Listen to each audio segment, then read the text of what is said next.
https 2 gạch chéo www.youtube.com gạch chéo watch hỏi v bằng r v gạch dưới 42 ce bon ooe she hid her baby from the Mafia Boss until he found them and said both belong to me. Cô ấy giấu đứa con của mình khỏi ông trùm Mafia cho đến khi hắn ta tìm thấy và nói cả hai đều thuộc về ta. Cao mười sao. She thought hiding in the shadows would save her daughter. She was wrong. Nora Blake vanished 6 months ago, fleeing the most dangerous man she'd ever loved, Adrian Morello, a crime lord whose empire ruled the underworld. She took his child, a secret he never knew existed, and disappeared into obscurity. But men like Adrian don't lose what belongs to them. When he finally found her, he didn't come for forgiveness. He came to claim what was his.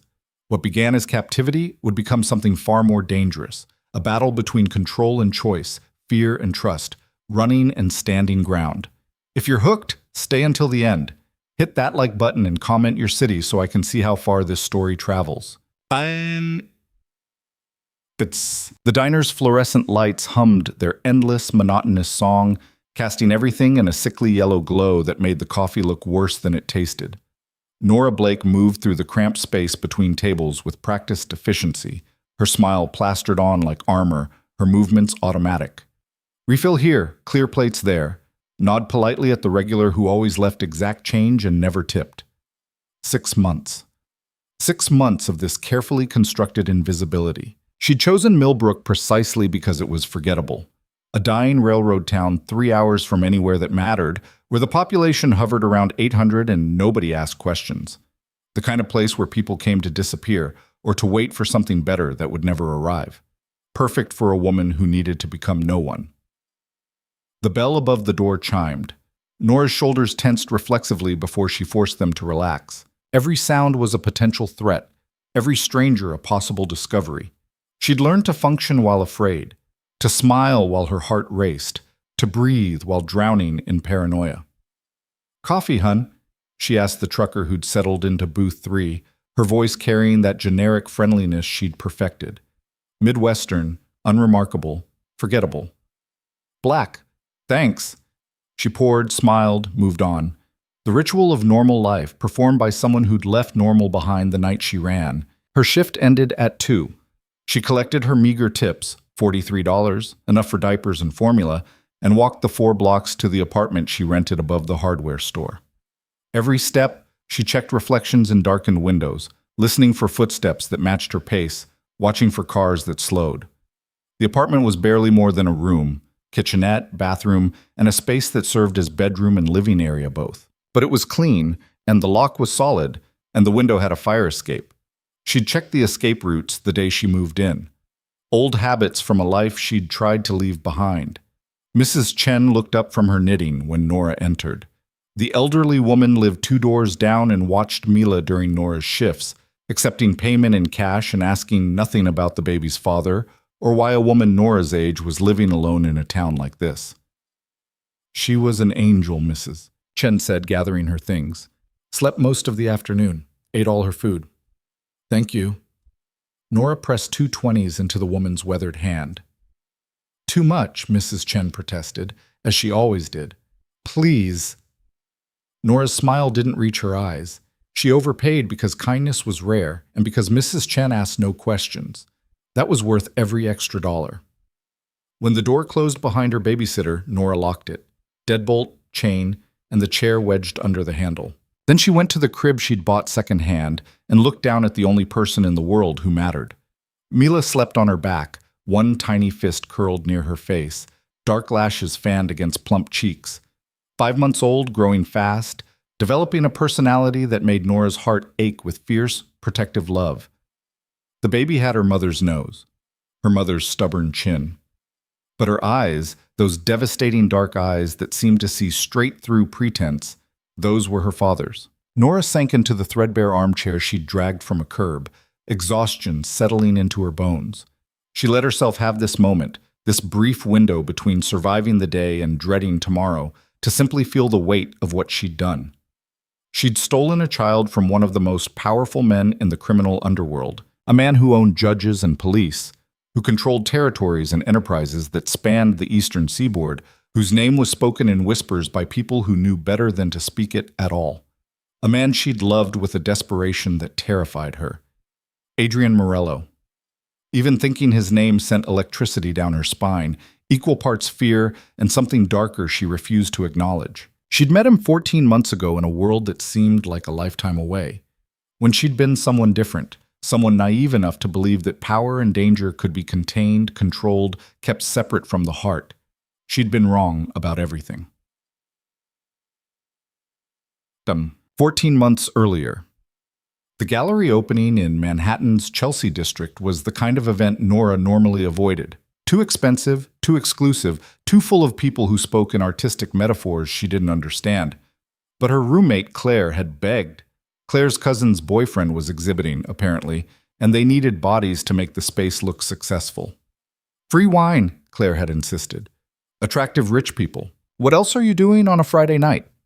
Nora had gone because her alternative was grading papers in their cramped apartment, because she was 26 and occasionally needed to pretend she had a life outside her graduate program, because saying no required more energy than saying yes. The gallery was exactly as pretentious as she'd feared.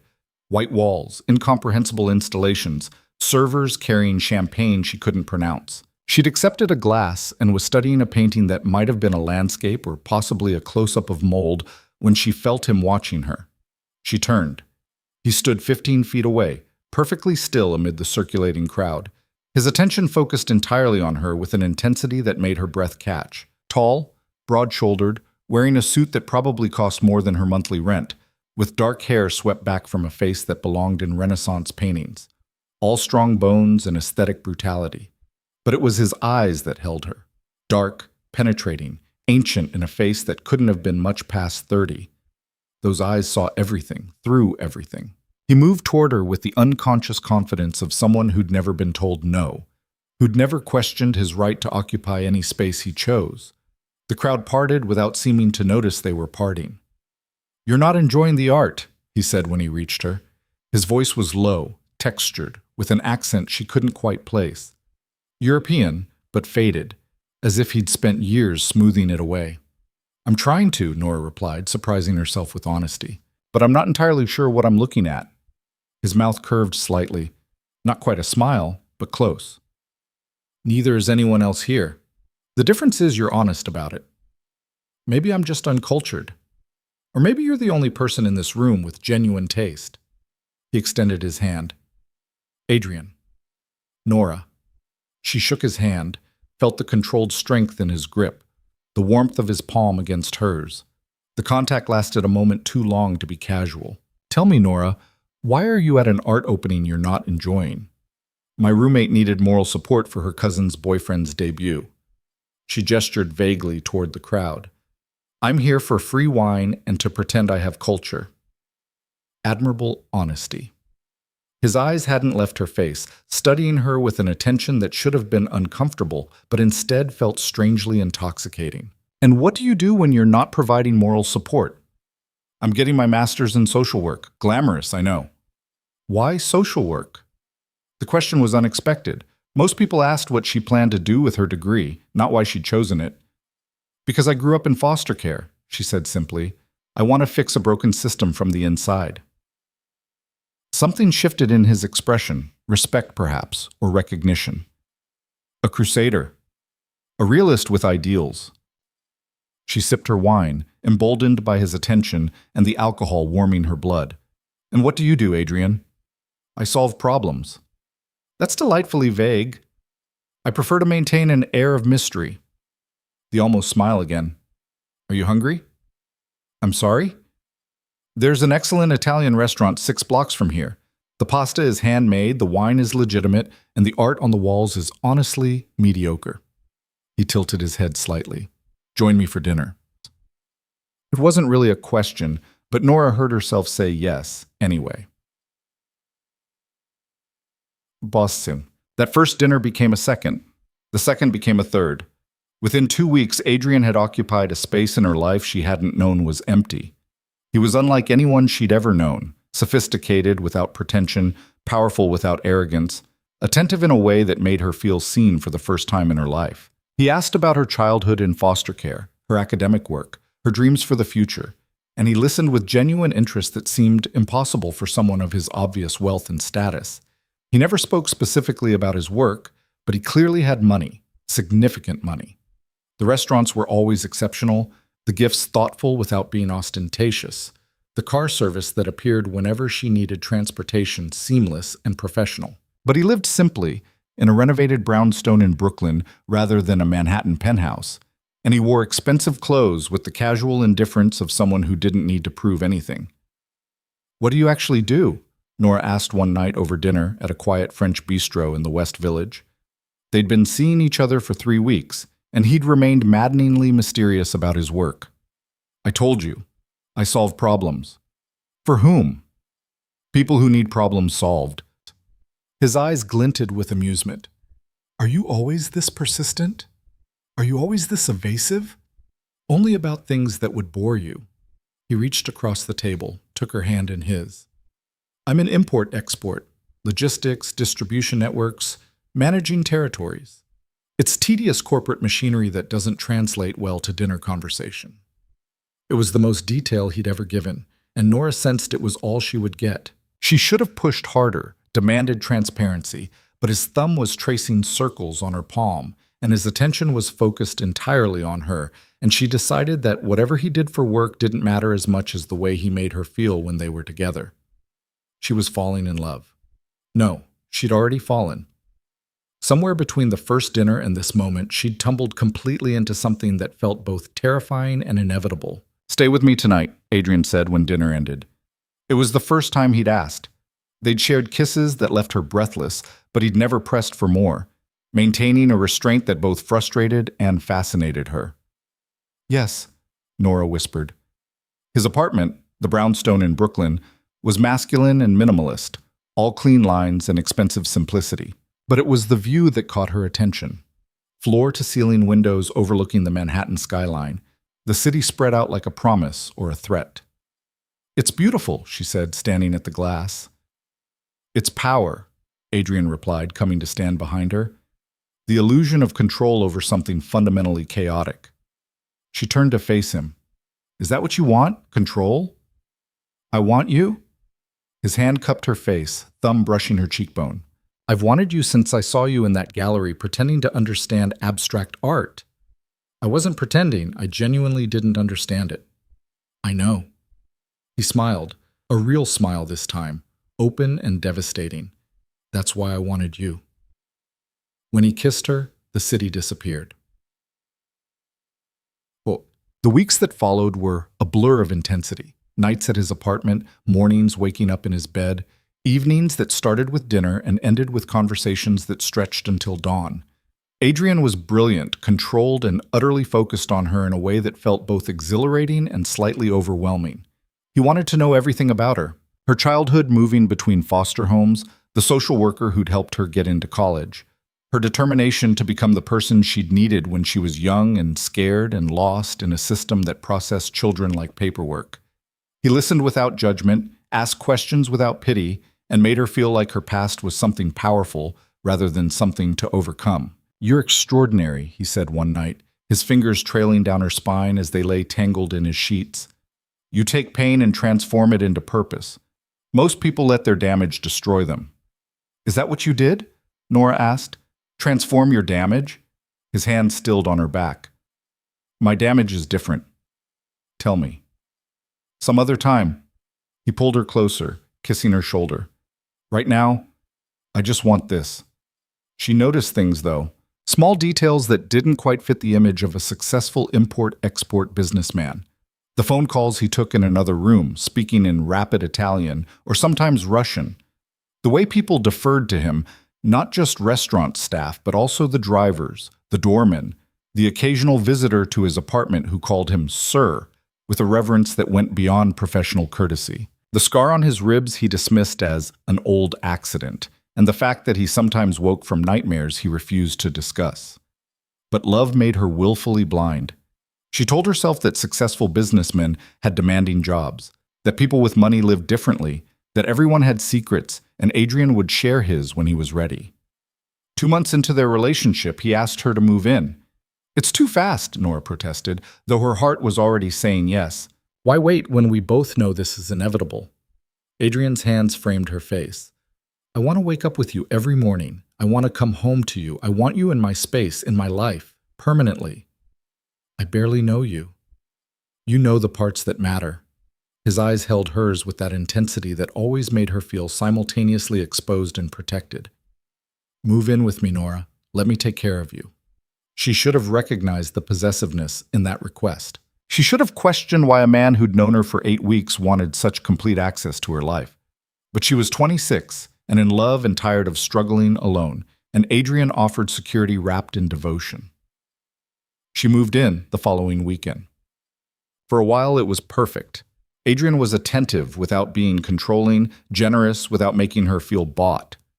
He encouraged her to continue her graduate work, hired a car service to take her to campus, and converted a room in his brownstone into an office for her studies. He cooked elaborate meals when his schedule allowed, filled the apartment with flowers he knew she loved, and made love to her with a focus and intensity that left her breathless. But there were cracks in the perfection. Small things, at first. The locked room on the 3rd floor, he told her, was just storage. The way his phone calls stopped abruptly when she entered a room. The night she woke at 3 a.m. to find him dressed and leaving, saying only business when she asked where he was going. The man with cold eyes and scarred knuckles who came to the apartment and spoke to Adrian in hushed tones about territories and problems that needed handling. "What kind of business are you really in?" Nora asked one morning over coffee. Adrian didn't look up from his newspaper. "We've discussed this." "No, you've evaded this." "Import-export of what, exactly?" "Various commodities." He turned the page. "It's complicated and frankly boring." "Try me." He set down the paper, regarding her with those dark eyes that saw too much. "Are you unhappy, Nora?" "I'm curious about the man I live with." "You know everything that matters. I love you. I'm faithful to you. I provide for you. The details of how I earn money are irrelevant to our relationship. Unless those details are dangerous." Something flashed across his face. Anger, perhaps, or warning. "I would never let anything touch you. You're protected." "From what?" "From anything that could hurt you." He stood, came around the table, pulled her to her feet. "Trust me, Nora. That's all I ask. Trust that I'll keep you safe." She wanted to push harder, demand answers, but his arms were around her and his mouth was on hers, and the conversation dissolved into the physical language they spoke fluently. "Trust me," he'd said. So she did. For 3 more months, she trusted. Okay. The night everything shattered started like any other. Adrian was hosting a dinner, business associates, he'd said, asking her to play hostess. Nora had done this before, smiling and serving wine to men in expensive suits who spoke carefully about shipments and territories and distribution networks that she chose not to examine too closely. But this night was different. There were more men than usual, and the atmosphere in the dining room crackled with tension that even her practiced obliviousness couldn't ignore. She served the first course and retreated to the kitchen, giving them privacy for whatever business discussion required this level of security. She'd noticed the additional men stationed outside, the way the usual staff had been dismissed for the evening.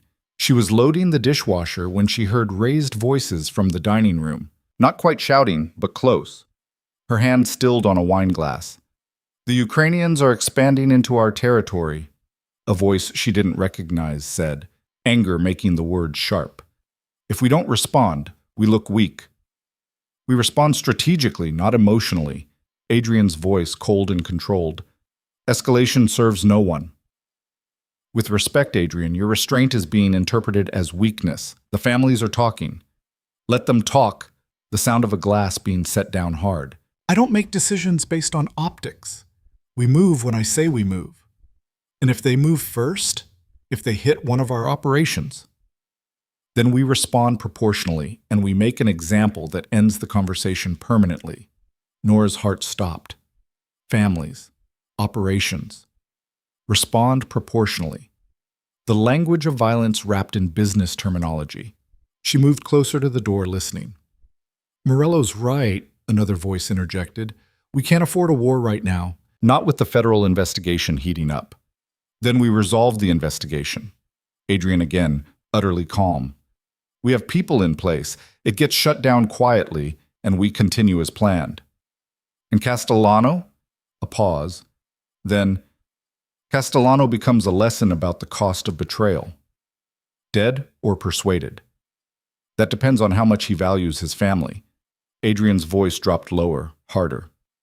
Make it clear, cooperation or consequences. His choice. Nora backed away from the door, her hand pressed to her mouth, the wine glass forgotten. Families. Federal investigations, betrayal and consequences. This wasn't import-export. This wasn't legitimate business with complicated logistics. This was organized crime. Adrian Morello wasn't a businessman. He was a criminal. And not just any criminal. The way these men spoke to him, deferred to him, waited for his decisions. He wasn't a lieutenant or an associate. He was in charge. She made it to the bathroom before she vomited, her whole body shaking as reality crashed through the careful illusions she'd built. Every strange detail, every evasion, every moment she'd chosen not to question suddenly made horrible sense. The money, the power, the deference, the scars, the locked room, the late-night departures. She'd been living with a monster and calling it love. The dinner lasted another hour. Nora heard them leave, heard Adrian speaking to someone in the hallway, heard the front door close. Then footsteps on the stairs. She was sitting on the bathroom floor when he found her, her arms wrapped around her knees, her face wet with tears she hadn't realized she was crying. Nora? He crouched in front of her, concern immediate in his eyes. What's wrong? Are you sick? She looked at him, this man she loved, the stranger she didn't know, and whispered, Who are you? His expression shifted, understanding replacing concern. He was silent for a long moment, then, What did you hear? Enough, her voice broke. You're not an import-export. No. You're... She couldn't even say it. You're a criminal. Yes. The admission, so simple and unashamed, knocked the breath from her lungs. How could you lie to me? I never lied. He sat back on his heels, watching her. I told you I solved problems. That's exactly what I do. You threatened to kill someone tonight. I gave someone a choice. There's a difference. That's not... She pressed her hands to her face. You're not even denying it. You're not even pretending to be something else. Would you prefer I lie to you now? He reached for her hand. She jerked away. Nora, listen to me. Don't touch me. He froze, something flickering across his face that might have been pain. Everything I've felt for you is real. Everything between us is real. How can it be real when I don't even know what you are? You know exactly what I am. His voice hardened slightly. You've always known. You just chose not to see it. The accusation landed like a slap because it was true.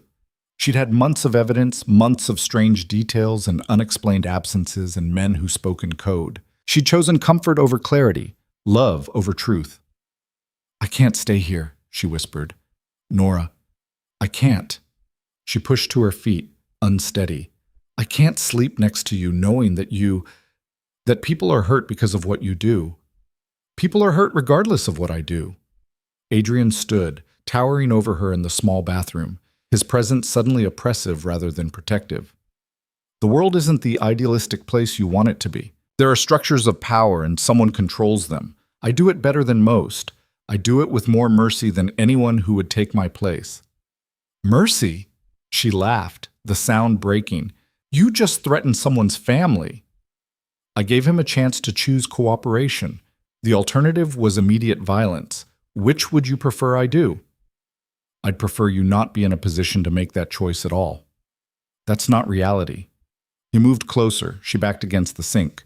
This is who I am, Nora. This is what I've always been. But what we have, that's real too. Don't throw it away because you finally see the whole picture. The whole picture is a nightmare. The whole picture is complex. His hand came up, cupped her face despite her earlier rejection. I've protected you from it. You've lived in safety and comfort while I handle the ugliness. Nothing has to change. Everything has changed, she pushed his hand away. I see you now. Then see all of me. His voice dropped, intense and urgent. See the man who loves you, who would burn the world to keep you safe, who has shown you only gentleness and devotion. That's real too, Nora. Don't pretend it isn't. She wanted to believe him. Some broken part of her wanted to accept this, to go back to the beautiful lie where Adrian was mysterious but moral, powerful but protective. But she'd heard him tonight, calm and cold, ordering investigations crushed and people threatened, speaking about violence like it was just another business decision. "I need to leave," she said. "No." The word was absolute, not a request, not a negotiation, a decision. "You can't keep me here against my will. I can keep you safe." His hands gripped her shoulders. "You walk out that door, you're vulnerable. You know too much now. You've been seen with me. You've been in my home. You're associated with me. That makes you a target. For whom? For anyone who wants leverage against me. For any of the people who would happily hurt you to hurt me." His grip tightened. "You're mine, Nora. That means you're protected, but it also means you can't just leave." The possessiveness she'd once found romantic now sounded like ownership. "I'm not yours. I'm a person, not a possession. You're the woman I love." His forehead pressed against hers. "Don't do this. Don't walk away from us because you're afraid." "I'm not afraid. I'm awake." She pushed against his chest. He didn't budge. "Let me go, Adrian. I can't." They stood locked in that moment, his hands on her shoulders, her palms against his chest, both of them breathing hard. The man she loved and the criminal he actually was, overlapping and inseparable. "Please," she whispered. Something in her voice broke through. He released her, stepped back, his hands falling to his sides. "If you leave, I can't protect you." "I'll take my chances." "Nora, I'm leaving. Tonight." She moved past him, into the bedroom they'd shared for months. She grabbed her overnight bag, started throwing in clothes. Adrian followed, watching from the doorway. "You're making a mistake." "I made the mistake months ago." She didn't look at him, couldn't bear to see his face. "I should have asked questions. I should have demanded answers. I should have trusted my instincts instead of your words. My words were true. I love you." "You don't love me, you own me." She zipped the bag, turned to face him. "There's a difference." "Where will you go?" "Anywhere that isn't here." "I'll find you." It wasn't a threat, just a statement of fact. She believed him absolutely. "Then I'll run faster." She moved toward the door. He blocked her path. "Nora, please. Think about this. You're upset. You're emotional. I'm clear-headed for the first time in months." She looked up at him, this beautiful, dangerous man who'd become her whole world. "Move." For a long moment, he didn't. She could see him calculating, weighing options, considering whether to simply refuse, to lock her in, to use the power he clearly had to keep her exactly where he wanted her. Then he stepped aside. She walked past him, down the stairs, through the apartment that had been her home, out the front door into the November night. She didn't look back. She stayed with Claire for a week, then moved to a different friend's couch, then to a cheap hotel in Queens.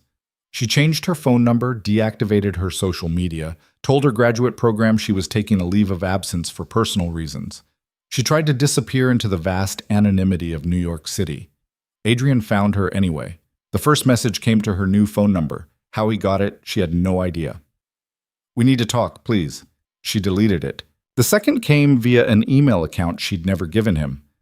"I understand you're angry, but running won't keep you safe. Let me protect you." She deleted that too. The third came as flowers delivered to the school administration office, where she'd picked up paperwork for her leave of absence.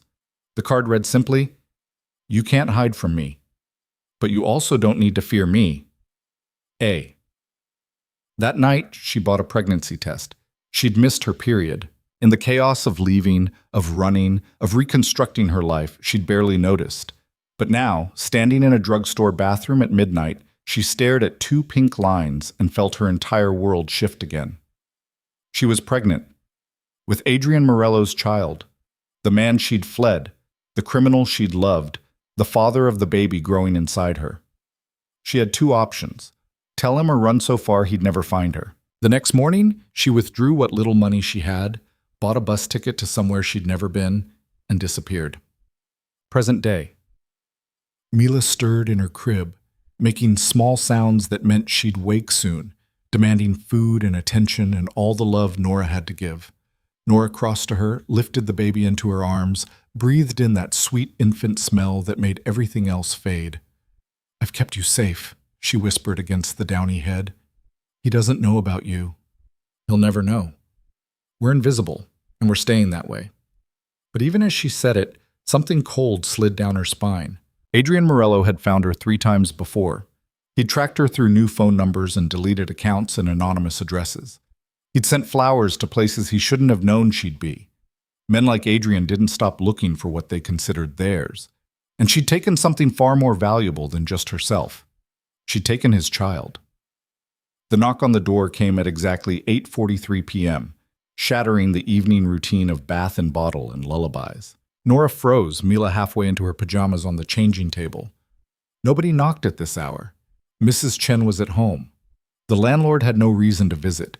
The few acquaintances she'd made in Millbrook knew better than to drop by unannounced. The knock came again. Patient, insistent, inevitable. Nora's hands shook as she finished dressing her daughter.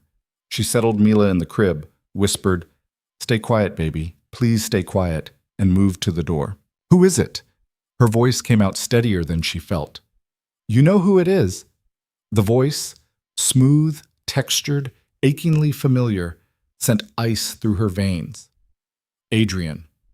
6 months of hiding, 6 months of careful invisibility, 6 months of believing she'd actually escaped. All of it meaningless. He'd found her. Nora's hand trembled on the doorknob. Every instinct screamed at her to run, grab Mila, climb out the window, disappear into the night. But Adrian's voice on the other side of that thin door told her what she'd always known deep down. Running was over. "Nora." His voice came again, patient but firm. "Open the door. We both know I can get through it if I need to, but I'd rather not frighten the neighbors." The threat wrapped in civility was so perfectly Adrian that it made her chest ache. She looked back at Mila, who watched her with those devastating dark eyes, her father's eyes, and made a decision that had nothing to do with what she wanted and everything to do with keeping her daughter safe. She opened the door. Adrian stood in the hallway, looking exactly as she remembered and somehow different. Still devastatingly handsome in that brutal, elegant way. Sharp suit, dark hair perfectly styled, those penetrating eyes that saw straight through pretense. But there was something harder in his face now, something weathered.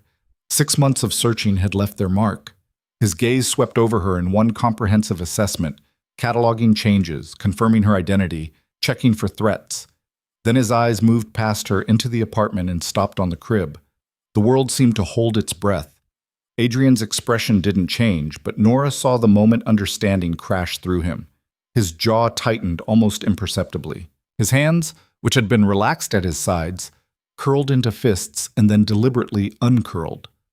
When he looked back at her, something terrible and beautiful burned in his eyes. "We need to talk," he said quietly. "There's nothing to talk about." Nora positioned herself between him and the crib, her body a shield even though she knew it was useless. "You need to leave." "I'm not leaving." He took a step forward. She held her ground. "How old?" "That's none of your business." "Nora." Her name was a warning.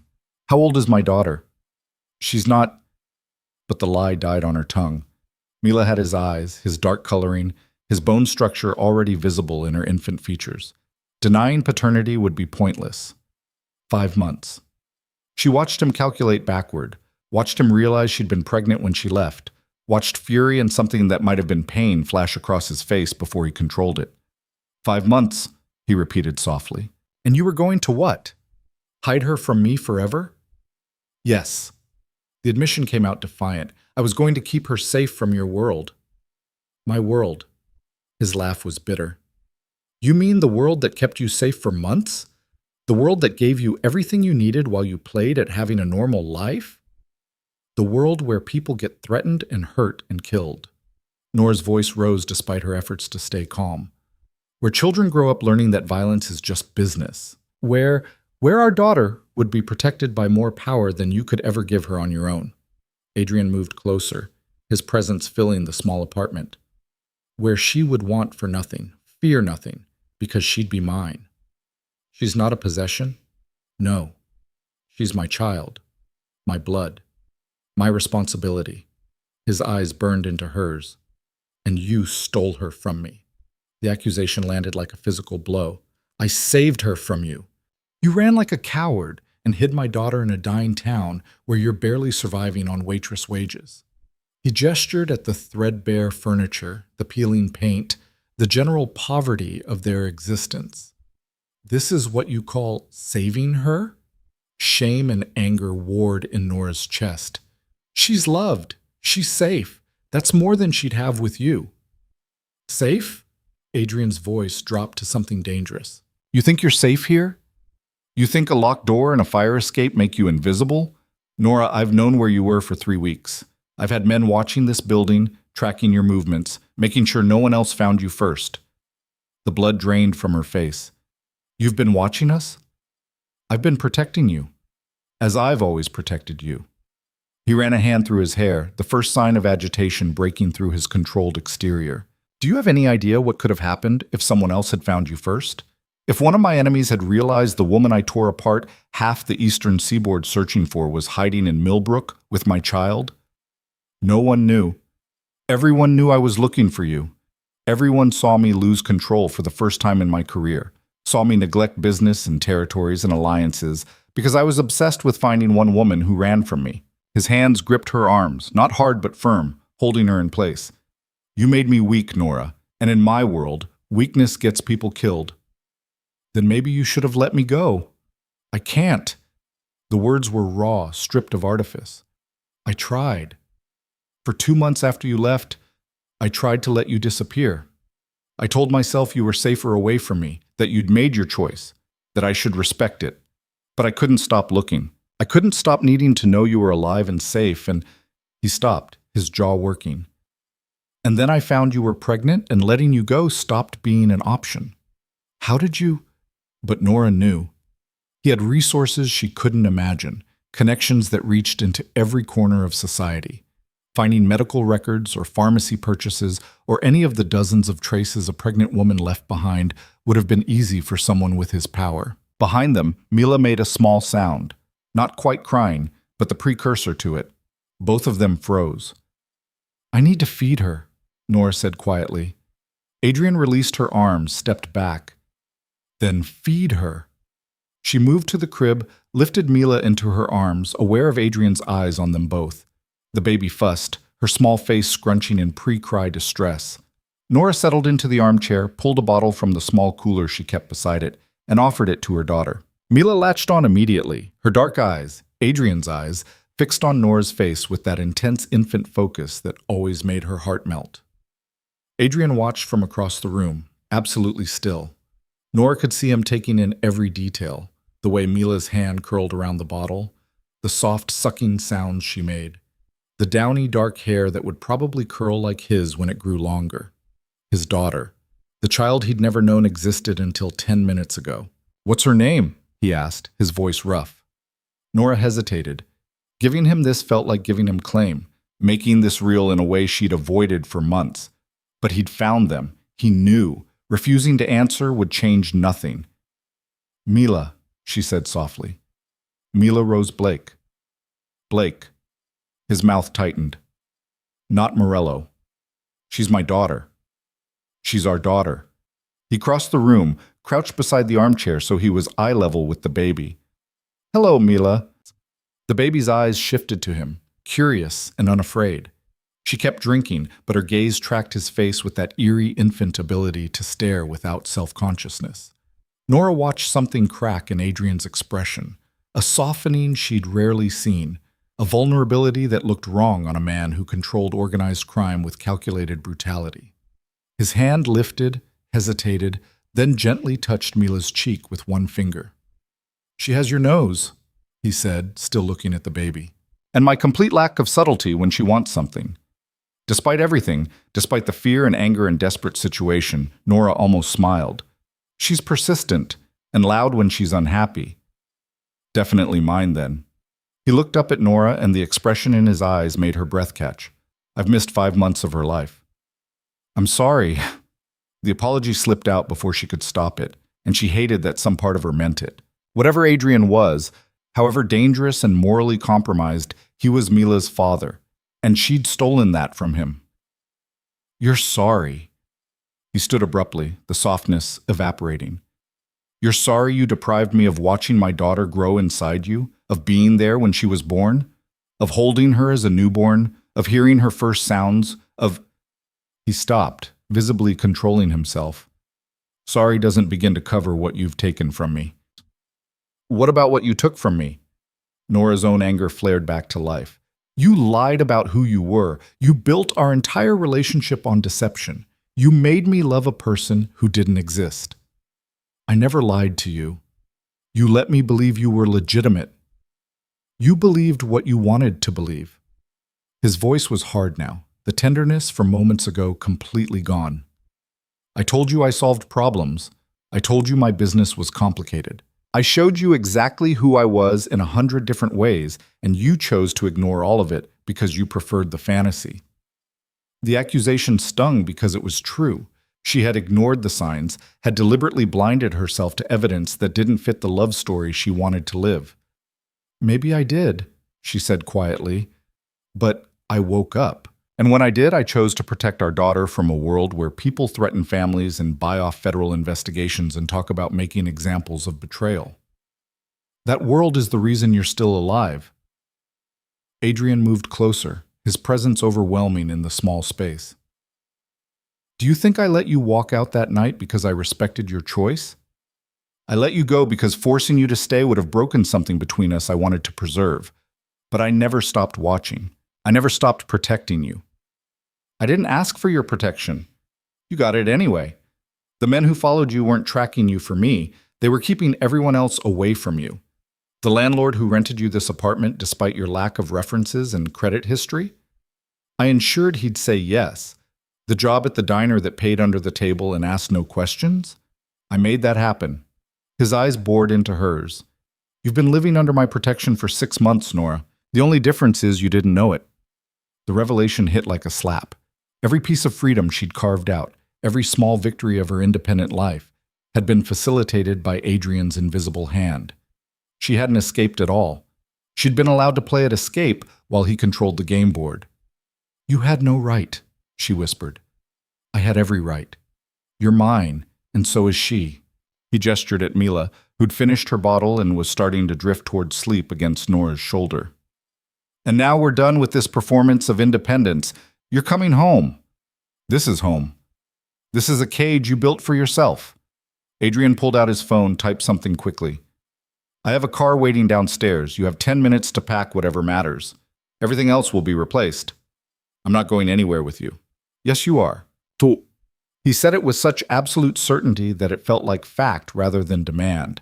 Because if you don't, I'll make calls that will have Child Protective Services here within the hour with concerns about a single mother living in poverty with an infant. I'll ensure you're investigated, questioned, possibly separated from Mila while they determine if you're fit. Horror flooded through her. You wouldn't. I would do anything to get my daughter somewhere safe.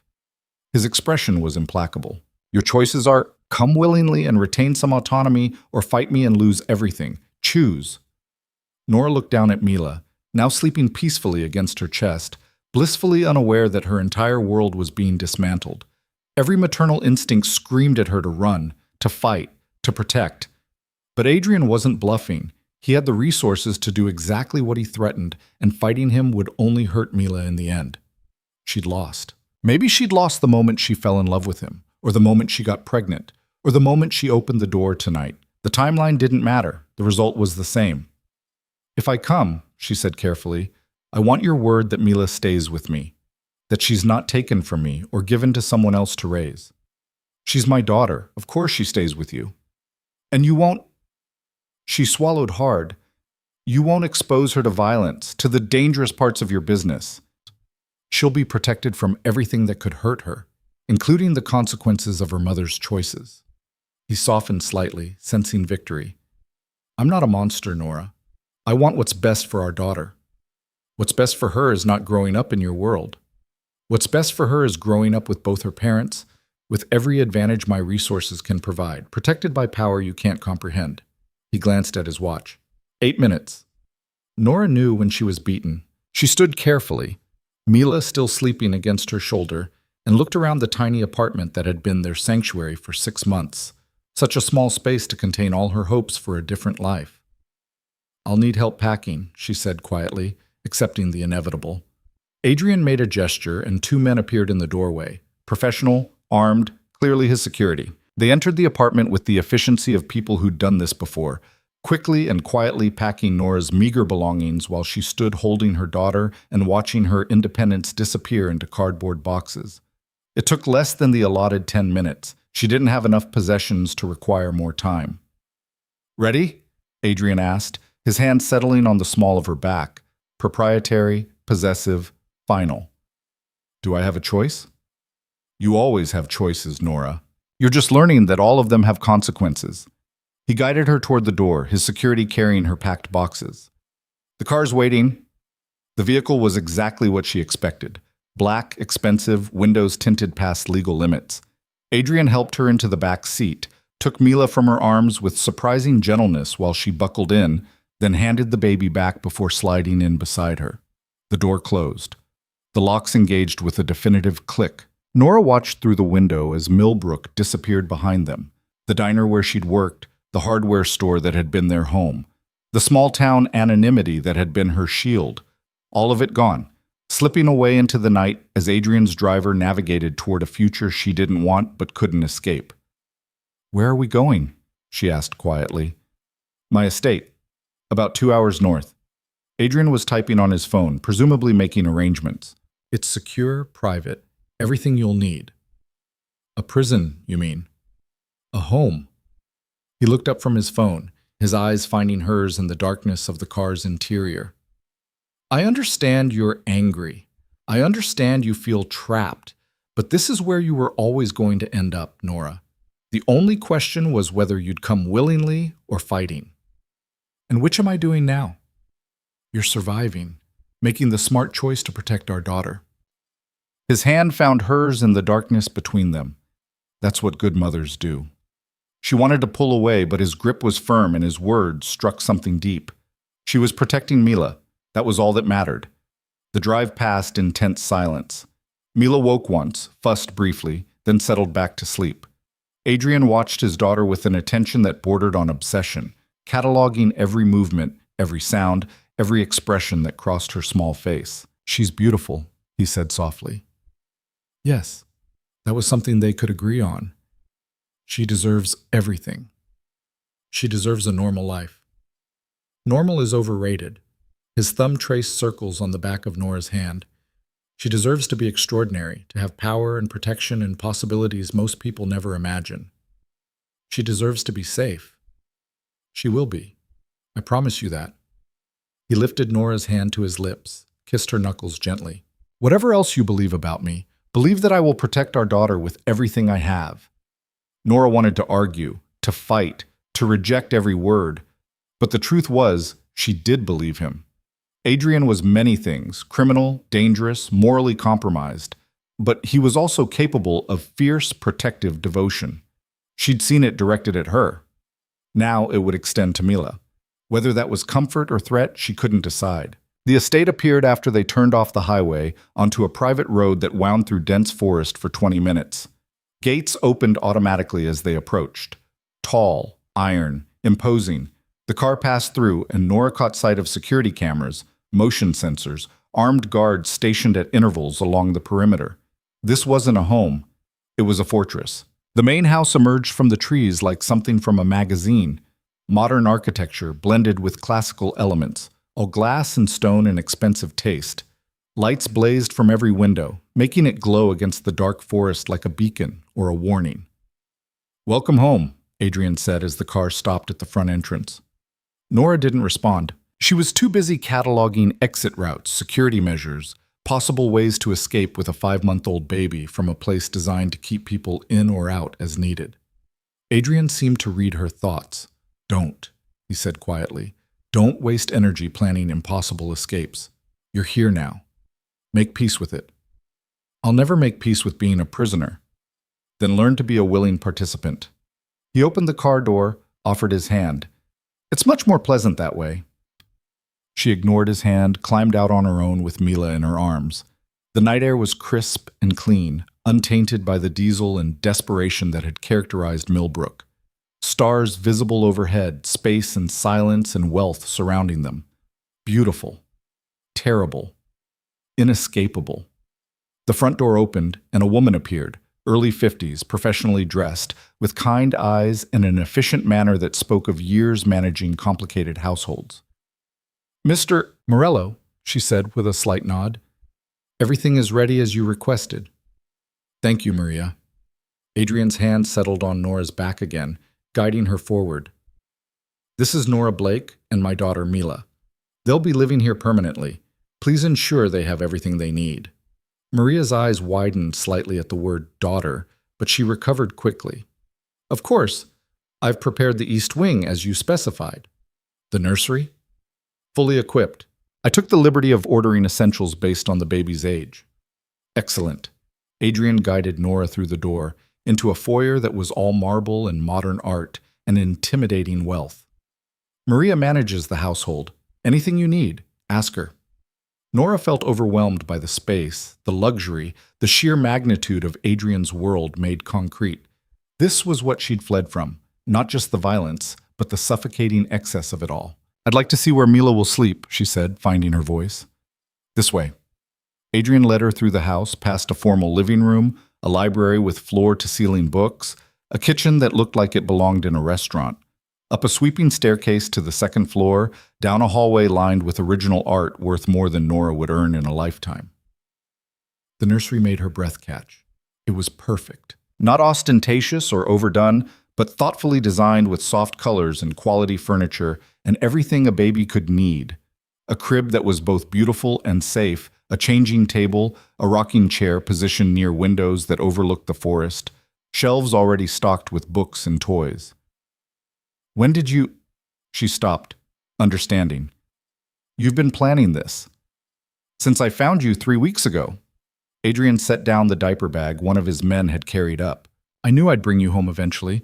I wanted everything ready." Nora moved to the crib, gently laid Mila down on the mattress. The baby stirred but didn't wake, comfortable and safe despite the dramatic upheaval of her young life. "Your room is connected through there," Adrian indicated a door, "so you can hear her at night." She walked through into a bedroom that was simultaneously luxurious and intimate. King bed with expensive linens, sitting area, ensuite bathroom visible through another doorway. Her pathetic boxes from the apartment sat stacked in the corner, looking ashamed of their poverty amid such wealth. "I can't stay in here with you," she said. "I'm not in here. My room is down the hall." Adrian leaned against the doorframe, watching her. "You'll have your space, Nora. I'm not trying to force intimacy you don't want."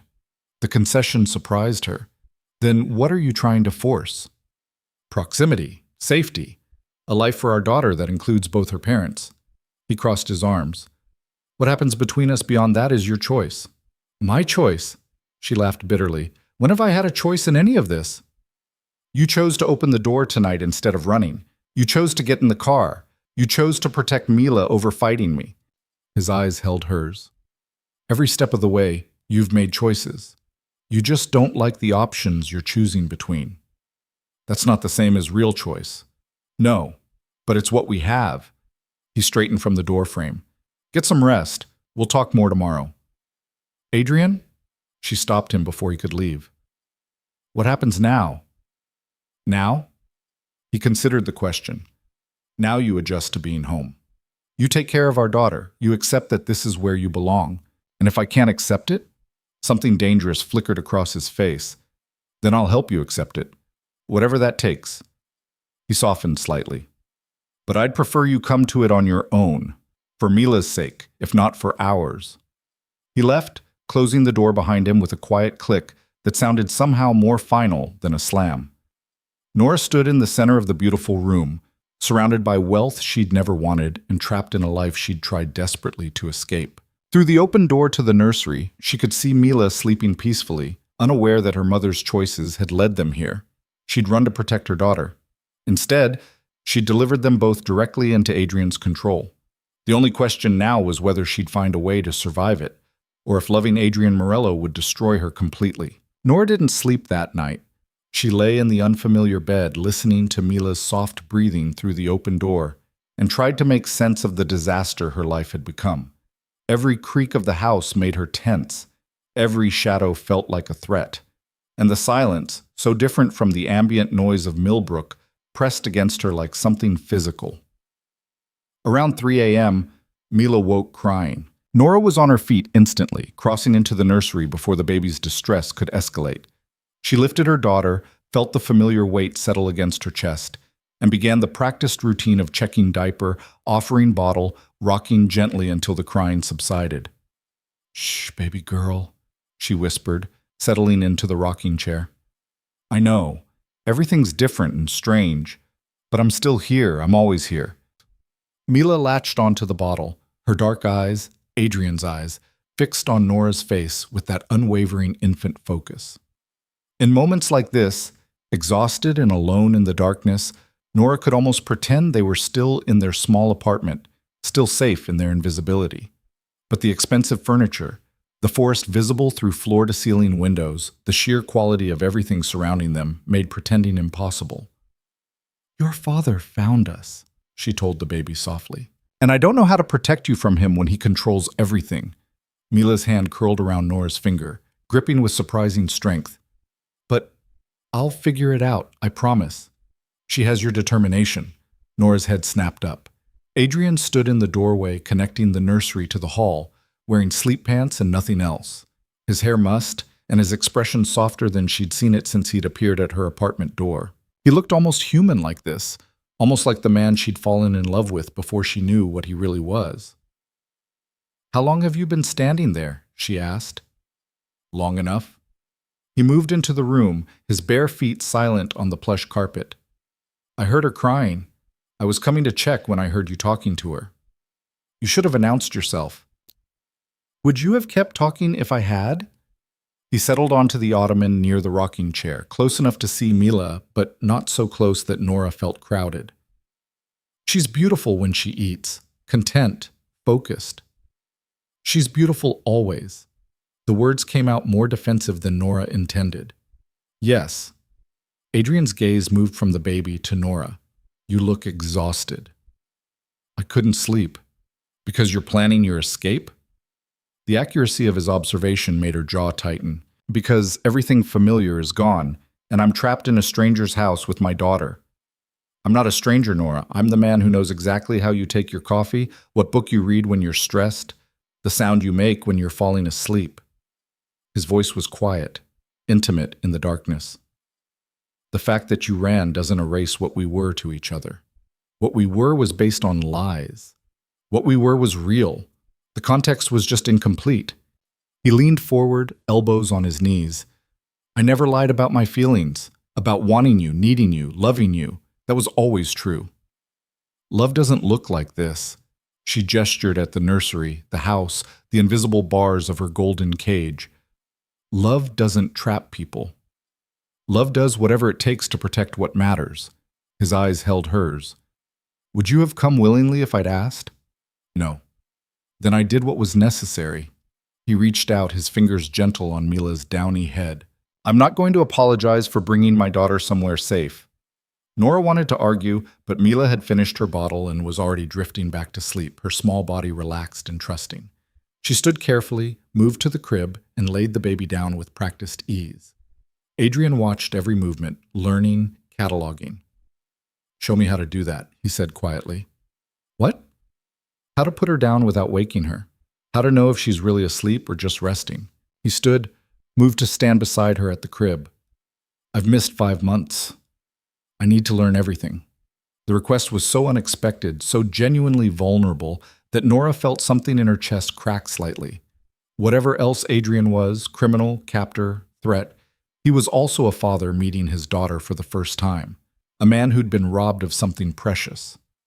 "She likes to be on her back," Nora said quietly, demonstrating. One hand supporting her head, the other under her bottom. "You lower her slowly, let her settle on the mattress, then slide your hands out from under her." She performed the motion as she spoke.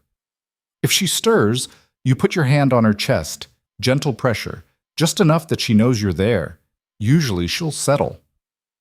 Adrian watched intently, and Nora could see him committing every detail to memory with the same focus he probably applied to business negotiations and territorial disputes.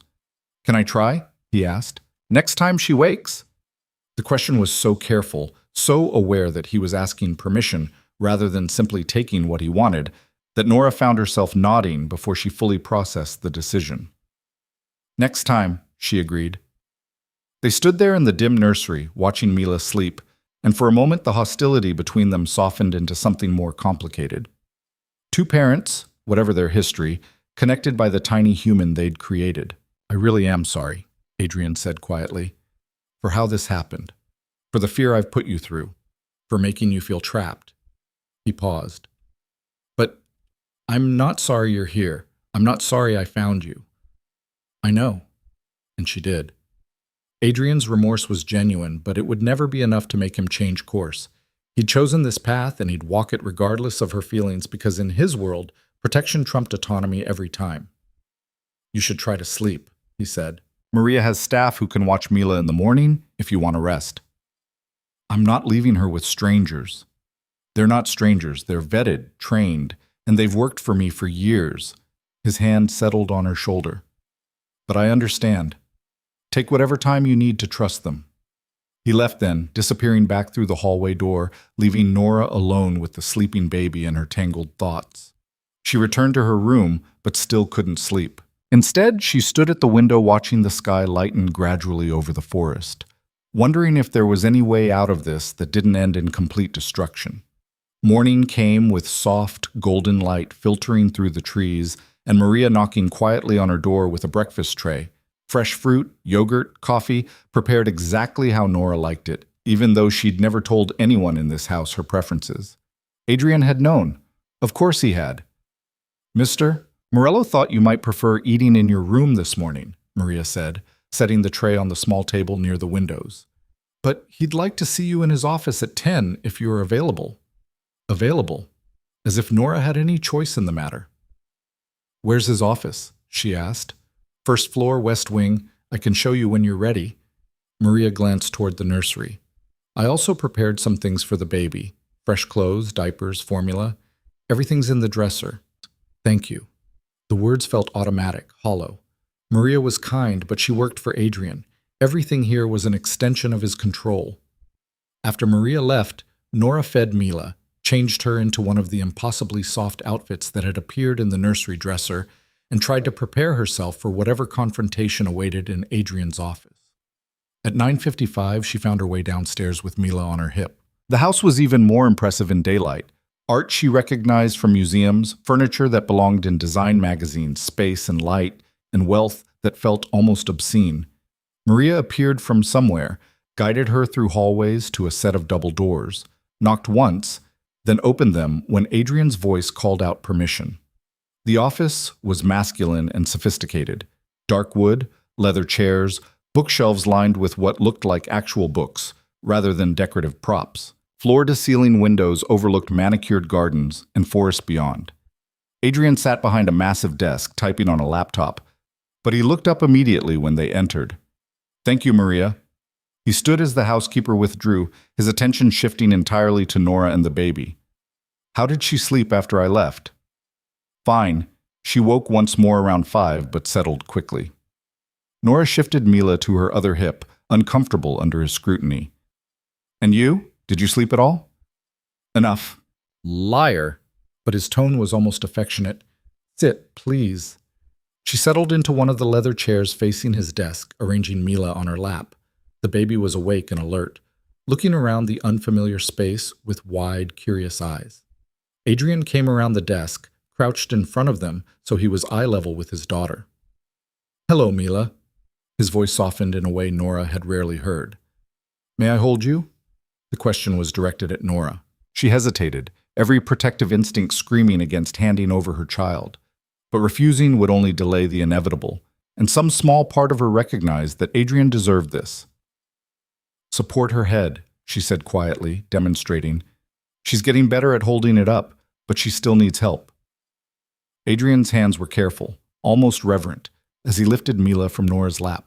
The baby looked surprised for a moment, studying this new person with serious dark eyes, then seemed to decide he was acceptable. She didn't cry or fuss, just watched him with that unblinking infant stare.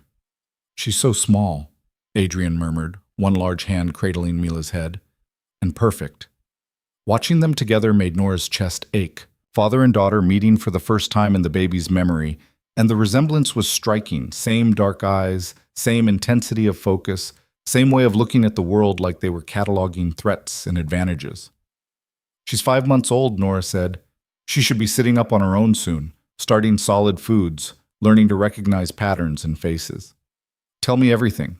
Adrian moved to sit in the chair beside Nora's, still holding Mila carefully.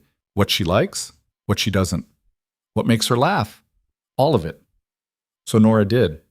She told him about Mila's preference for being held on the left side, her fascination with ceiling fans, the way she got hiccups after eating too fast. She explained the baby's schedule, her developing personality, the small milestones she'd reached. And Adrian listened like she was revealing state secrets, absorbing every detail about the daughter he'd never known existed. "She's lucky to have you as a mother," he said, when Nora's catalog of information finally ran dry. "Whatever else has happened, you've taken excellent care of her. She's my whole world." "I know." His eyes met hers over Mila's head. "And now she's mine too, which is why we need to discuss the future." Nora's guard went back up immediately. "What about it?" "Logistically, we have things to address. Mila needs to be registered properly. Birth certificate with both parents listed, social security number, health insurance. You need documentation as well, things that establish you're living here legally and voluntarily. Except I'm not here voluntarily. You're here because it's the safest place for our daughter. The voluntary part is your choice." He shifted Mila slightly as she began to fuss. "I'm not going to lie to you, Nora. My world is dangerous. The people I deal with are ruthless, and the business I conduct requires hard decisions. But I'm also one of the most powerful men in the region, which means I can protect what's mine better than anyone else could. We're not possessions. No, you're family, which means you get the full weight of my protection and my resources." His jaw tightened slightly. "But it also means you can't just leave. Not because I'm keeping you prisoner, but because walking away makes you both vulnerable to everyone who'd use you against me." "Then maybe you should let us go somewhere so far away no one would find us." "There's nowhere that far." His voice was flat, final. "I've spent 6 months proving that. I found you in a town that doesn't appear on most maps, living under the radar, trying to be invisible. If I can find you, anyone with resources and motivation can. Your safety isn't in hiding. It's in being so completely under my protection that hurting you would be suicidal." The logic was sound, which made it more infuriating. Nora wanted to argue, but she couldn't deny that Adrian had found her easily, that her attempt at invisibility had been pathetically inadequate against someone with real power and reach. "So what are you proposing?" she asked. "That I just accept this? Live here like some kept woman while you run your criminal empire?" "I'm proposing we build a life together, for Mila's sake if nothing else." He stood, walked to the windows with the baby, gently bouncing her the way Nora had shown him.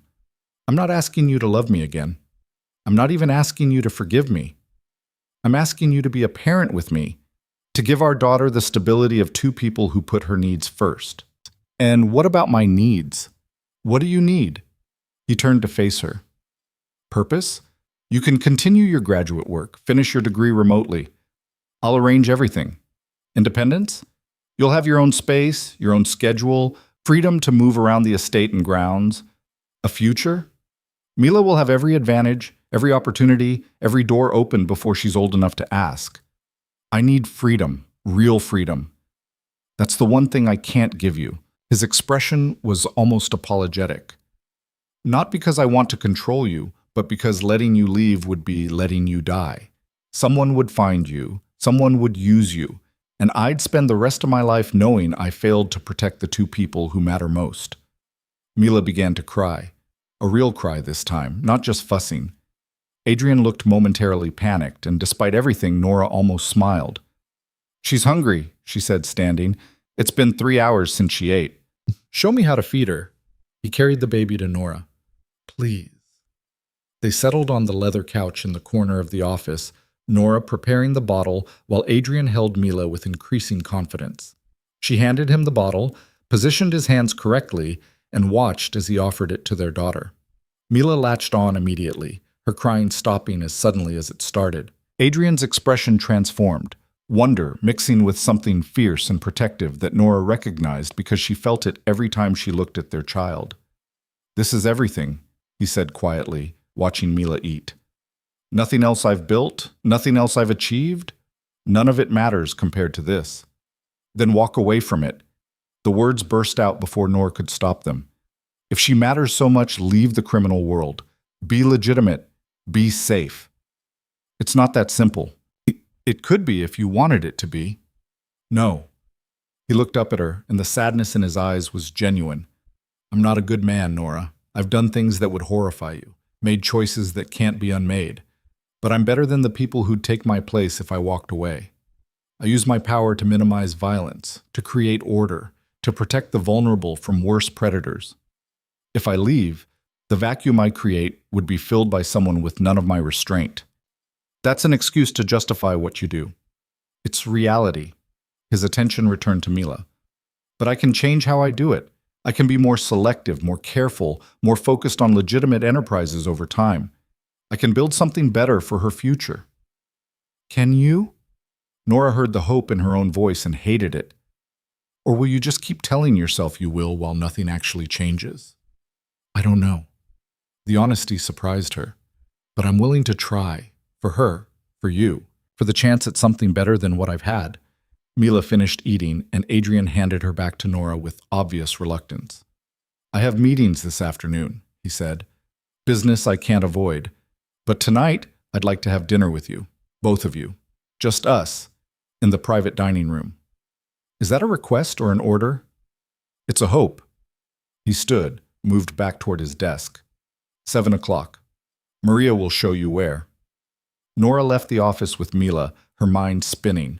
Adrian's words, his promises of change, his obvious devotion to their daughter, all of it complicated the simple narrative she'd been clinging to. He wasn't just a monster keeping her captive. He was also Mila's father, genuinely trying to figure out how to be what his daughter needed. But trying wasn't the same as succeeding, and promises of change meant nothing without action. The rest of the day passed in a strange, suspended normalcy. Nora explored the house with Mila, discovering a gym, a library that took her breath away, a conservatory filled with plants and light. Maria appeared periodically with offers of help that Nora mostly declined, not ready to trust staff who ultimately answered to Adrian. At 6:30, she changed into one of the dresses that had appeared in her closet. Simple, elegant, expensive in a way that made her uncomfortable. She dressed Mila in a soft cotton outfit, brushed her own hair until it shone, and tried to prepare herself for an evening of pretending this was normal. The private dining room was smaller than she expected, intimate rather than formal. Windows overlooked the gardens, now lit with subtle landscape lighting that made the space feel almost magical. A table set for two, candles already burning, music playing softly from hidden speakers. Adrian was already there, having changed from his earlier business attire into dark slacks and a crisp white shirt, sleeves rolled to his elbows. He looked up when she entered, and something heated flashed in his eyes before he controlled it. "You look beautiful," he said. "Don't." The word came out sharper than intended.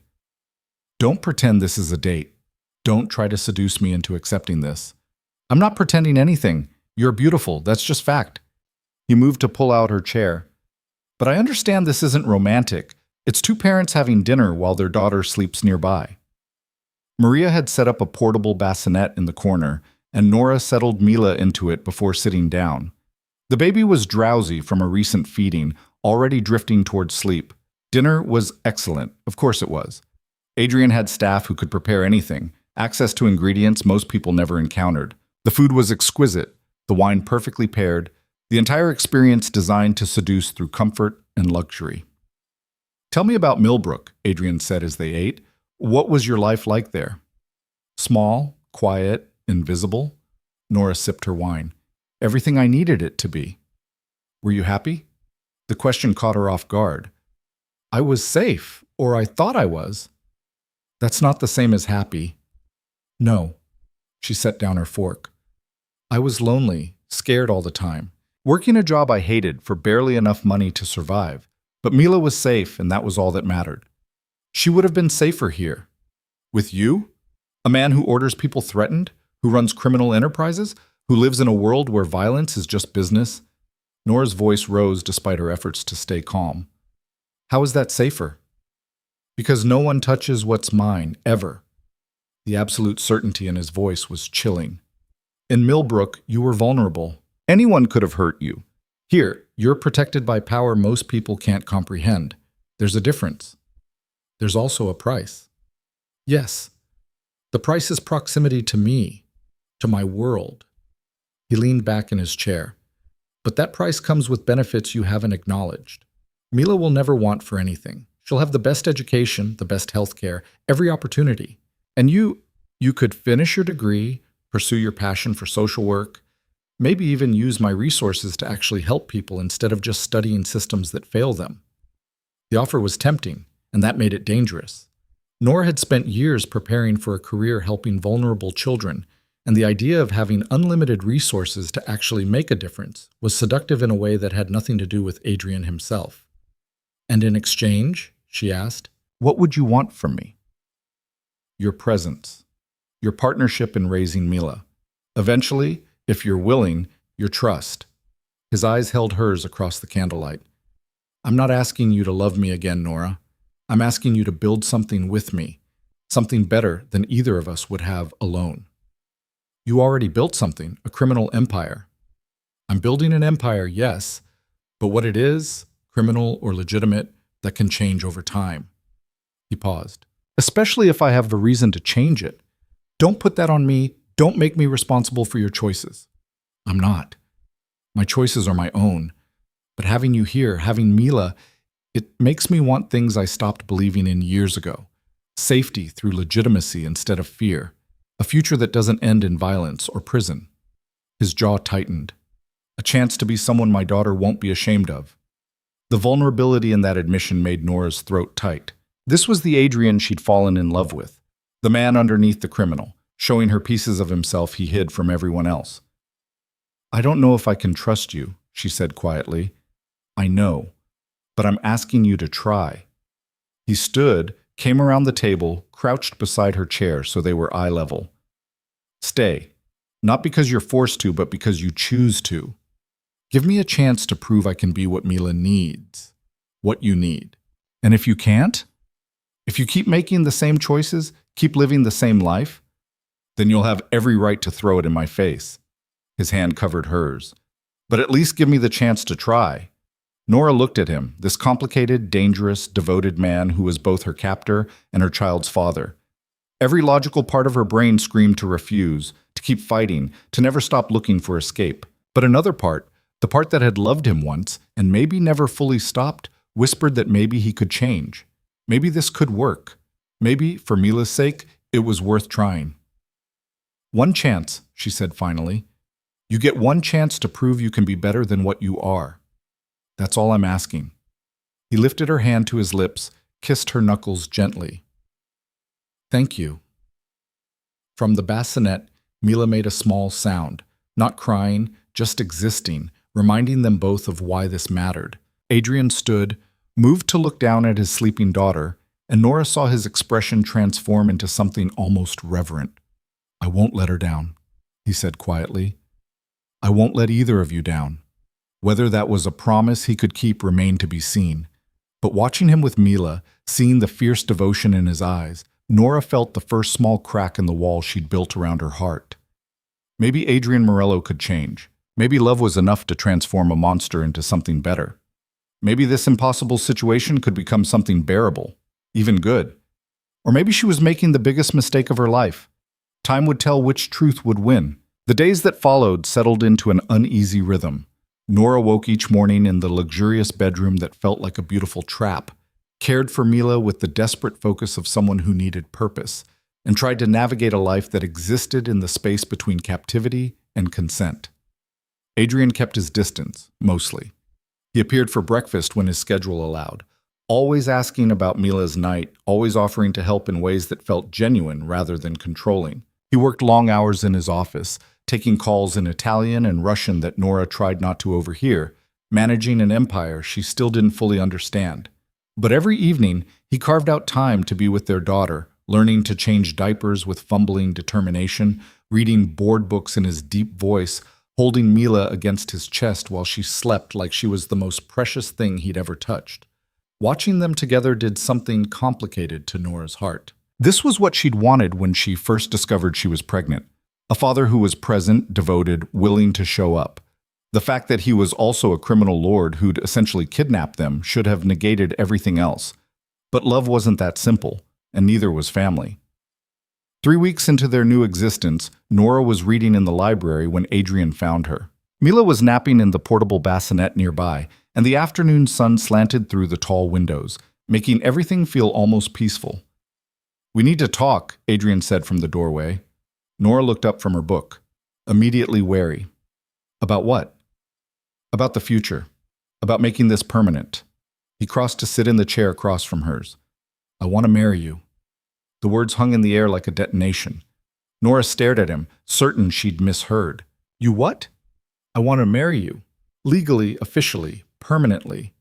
His expression was serious, intent. "I want Mila to have both parents with the same last name. I want you protected under my name, my resources, my authority. I want there to be no question about where you belong." "I belong to myself."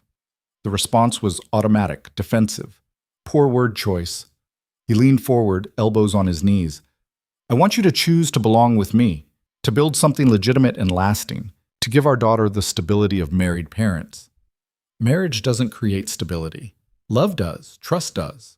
Things we don't have. Not yet, but we could build them. His eyes held hers with that intensity that always made her feel exposed. "I'm not asking you to love me right now. I'm asking you to commit to trying, to giving us a real chance instead of just coexisting in the same space." "Why?" Nora set down her book, needing something to do with her hands. "Why does it matter if we're married? I'm already here. I'm already trapped. What difference does a piece of paper make?" "It makes you my wife instead of my captive. It makes this a partnership instead of a prison." His voice softened. "And it protects you in ways you don't understand. If something happens to me, if I'm arrested or killed, being my wife means you inherit everything. My resources, my protection, my ability to keep Mila safe. Without that legal tie, you'd be vulnerable to people who'd use you and discard you without hesitation." The practicality of his argument was hard to dismiss, but Nora's every instinct rebelled against it. "You're asking me to marry you for legal protection and optics. I'm asking you to marry me because I love you. The protection and optics are just benefits." He stood, moved to crouch beside her chair. "I know I've handled this badly. I know bringing you here the way I did was wrong, but I'm trying to make this work, Nora. I'm trying to give you choices where I can." Choosing between marriage and continued uncertainty isn't really a choice. It's more choice than most people in your position would get. His hand covered hers. "And I'm offering you something real, a partnership, a voice in decisions that affect our family, the ability to influence how I run my business, how I use my power. Marry me, and you're not just my wife. You're my partner, my equal in everything that matters." "Equal?" She laughed bitterly. "How can we be equal when you hold all the power?" "Because I'm giving you power." He pulled a small box from his pocket, opened it to reveal a ring that was beautiful without being ostentatious, a single diamond set in platinum, elegant and simple. "Say yes, and I'll show you exactly what I mean." Nora stared at the ring, her heart pounding. Every rational part of her knew this was manipulation, coercion dressed up as romance.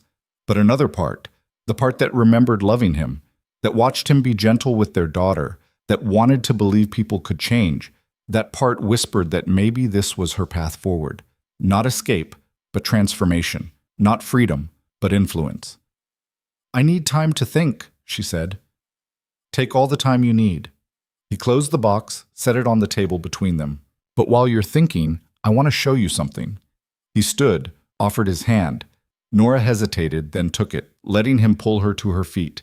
He lifted Mila carefully from the bassinet, cradling her with increasing confidence, then led them through the house to a room Nora hadn't seen before. It was an office, but smaller and more personal than Adrian's official workspace. The desk was antique, beautiful, positioned near windows overlooking the gardens. Bookshelves lined one wall, and Nora recognized immediately that they were filled with social work texts, child development research, policy analysis, everything related to the field she'd been studying. "This is for you," Adrian said, watching her reaction. "Your office, your space, everything you need to finish your degree and start your career is here or can be arranged. I've already contacted your graduate program. They're willing to let you complete your coursework remotely and defend your thesis via video conference." Nora moved through the space, touching the books, the quality desk, the ergonomic chair. It was perfect, thoughtful, exactly what she would have designed for herself if she'd had unlimited resources. Which meant it was also exactly the kind of trap that felt like freedom. "You're trying to buy me," she said quietly. "I'm trying to give you purpose beyond just being Mila's mother." He shifted the baby to his shoulder. "You wanted to help vulnerable children. This gives you the ability to actually do it, not through some underfunded nonprofit that fights for scraps, but through a foundation with real money and real power to make systemic change. A foundation you control. A foundation you run. With my money, yes, but your vision, your values, your decisions about who to help and how." His voice was earnest, persuasive. "Think about it, Nora. You could actually fix the foster care system that failed you. You could create programs that give kids real support instead of just processing them through the system. You could be the person you needed when you were young." The offer was devastating in its appeal. This was her dream, the whole reason she'd pursued social work in the first place. But accepting it meant accepting Adrian's money, his influence, his world. It meant becoming complicit in everything he was. "I can't," she whispered. "Yes, you can. You're just afraid of what it means." He moved closer. "I'm not asking you to approve of everything I do. I'm asking you to use the resources my work generates to do something good, to be the moral compass I've never had." "That's not fair. You can't put that responsibility on me." "I'm not. I'm offering you the ability to make a difference. What you do with it is entirely your choice." He paused. "But know this, whether you marry me or not, whether you accept this office or not, I'm setting up the foundation anyway. In Mila's name. She'll inherit resources and power beyond anything you can imagine, and when she's old enough, she'll have to decide how to use them. Wouldn't it be better if she had a mother who showed her how to transform dirty money into something clean? How to use power for good instead of just accumulation?" The argument was elegant, logical, and completely devastating. He was right. If Mila was going to grow up as Adrian Morello's daughter, she'd need guidance on how to navigate that legacy. She'd need someone to show her that power could be used for more than just control. "This is emotional blackmail," Nora said, but the words lacked conviction. "This is reality, and I'm giving you the ability to shape it." He handed Mila back to her. "Think about the marriage proposal. Think about the foundation. Think about what kind of life you want to build here. But while you're thinking, know that I'm committed to being better, to showing you through actions, not just words, that I can change." Before Nora could respond, Adrian's phone buzzed. He glanced at it, and his expression hardened into something cold and dangerous that reminded her exactly what he was underneath the devoted father persona. "I need to take this," he said. "It's important."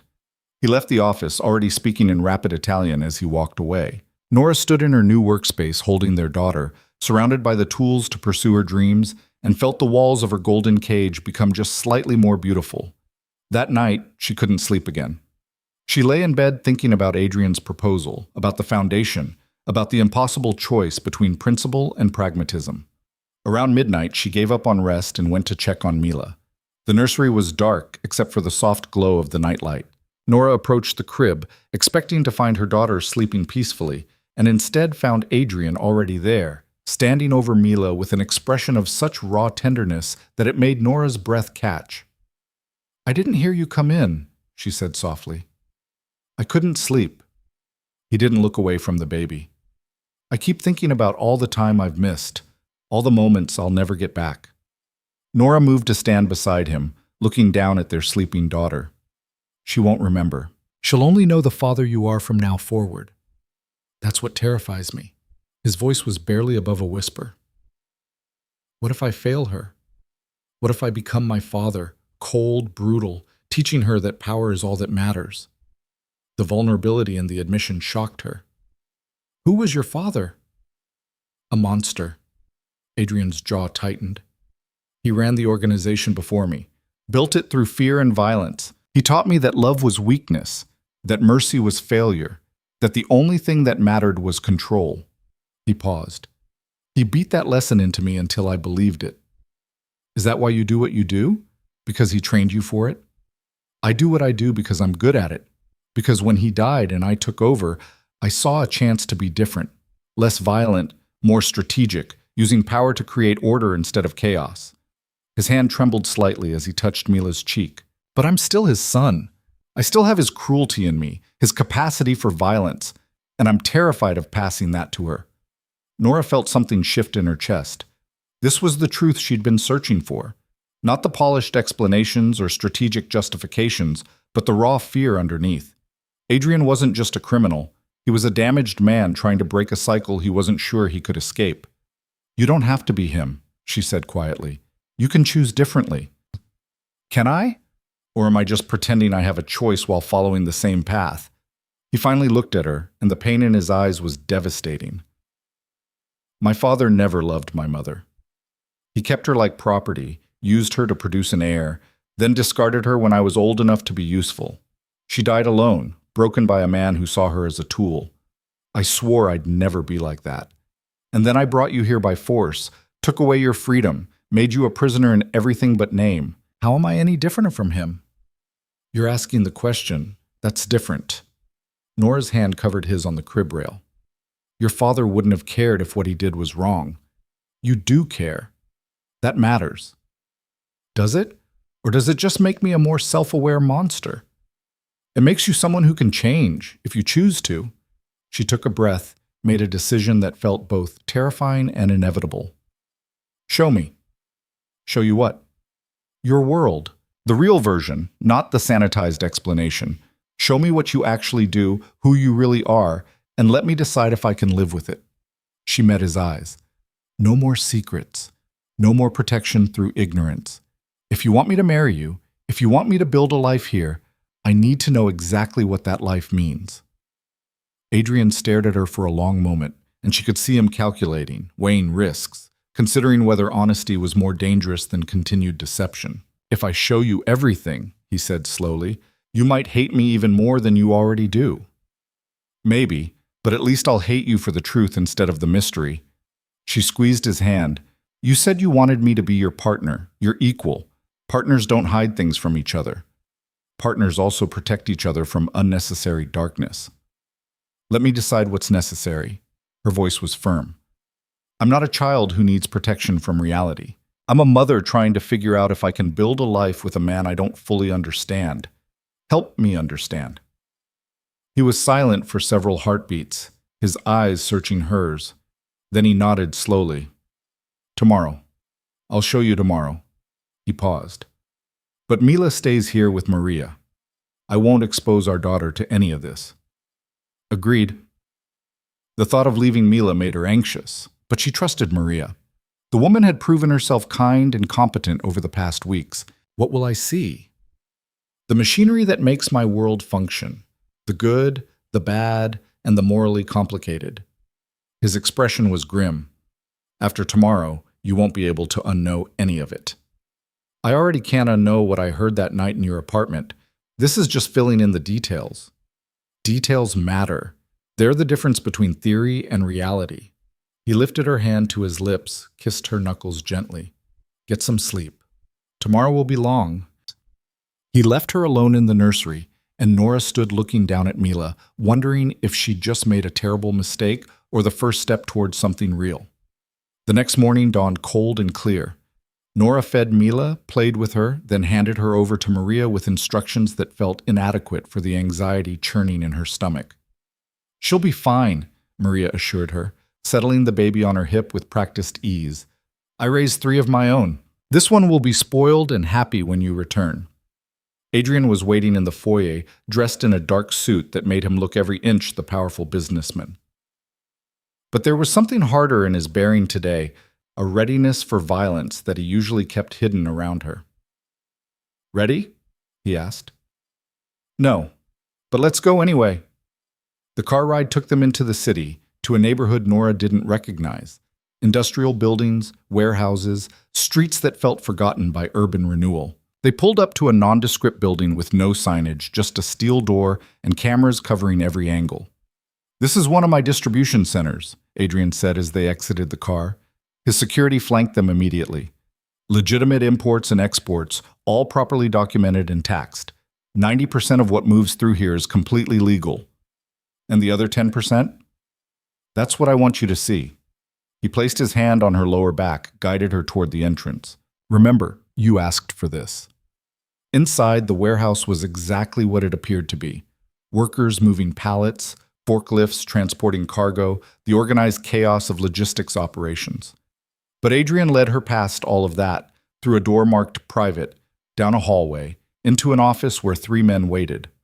They stood immediately when Adrian entered, their deference obvious and immediate.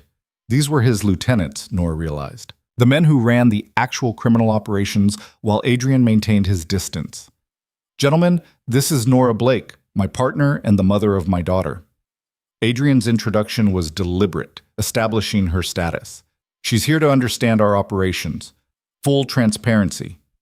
The men exchanged glances, clearly uncomfortable, but none of them questioned Adrian's decision. He gestured for everyone to sit, then began what amounted to a briefing on organized crime as a business. They discussed territories, neighborhoods, and districts divided like corporate regions, each with managers and revenue streams. They talked about products that ranged from legitimate imports to illegal gambling operations to protection services that weren't quite extortion but weren't quite voluntary either. They showed her ledgers that tracked money laundering through legitimate businesses, turning dirty cash into clean assets. And they talked about violence, not glorifying it, but acknowledging it as a tool of last resort, a way to maintain order when other methods failed. "Last month we had an issue with the Ukrainians encroaching on our territory in Red Hook," one of the lieutenants explained, showing her a map. "They were running their own gambling operations, undercutting our prices, threatening our established clients." "What did you do?" Nora asked, her voice steadier than she felt. "First we negotiated, offered them a percentage to operate under our umbrella, maintain peace." The man glanced at Adrian before continuing. "They declined, aggressively. So we made it clear that operating in our territory without permission had consequences." Adrian's voice was flat, emotionless. "We disrupted their supply lines, made it impossible for them to run their operations profitably. When they escalated with violence against one of our collectors, we responded proportionally." "Meaning what exactly?" "Meaning their operation was shut down permanently. Their leader was given a choice: leave the city or face consequences that would extend to everyone associated with him." Adrian's eyes held hers. He chose to leave. And if he hadn't? Then the consequences would have been severe enough to make other people think twice about similar decisions. His voice was calm, but the message was clear. "I don't initiate violence, Nora, but I respond to it decisively. That's how order is maintained." The clinical discussion of violence, the casual way they talked about threatening people's livelihoods and lives, made Nora's stomach turn. But she forced herself to listen, to understand, to see the full picture of what Adrian's world actually looked like. They spent 3 hours in that office, walking through operations and decisions and the complex machinery of an organization that existed in the gray space between legitimate and criminal. Adrian answered every question honestly, showed her numbers and strategies, and the reasoning behind choices that made her skin crawl. Finally, he stood.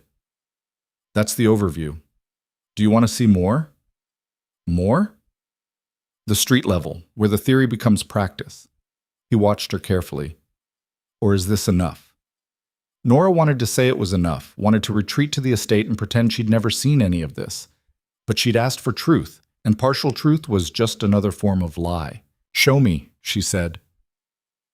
They left the warehouse, drove to neighborhoods where poverty and desperation were visible on every corner.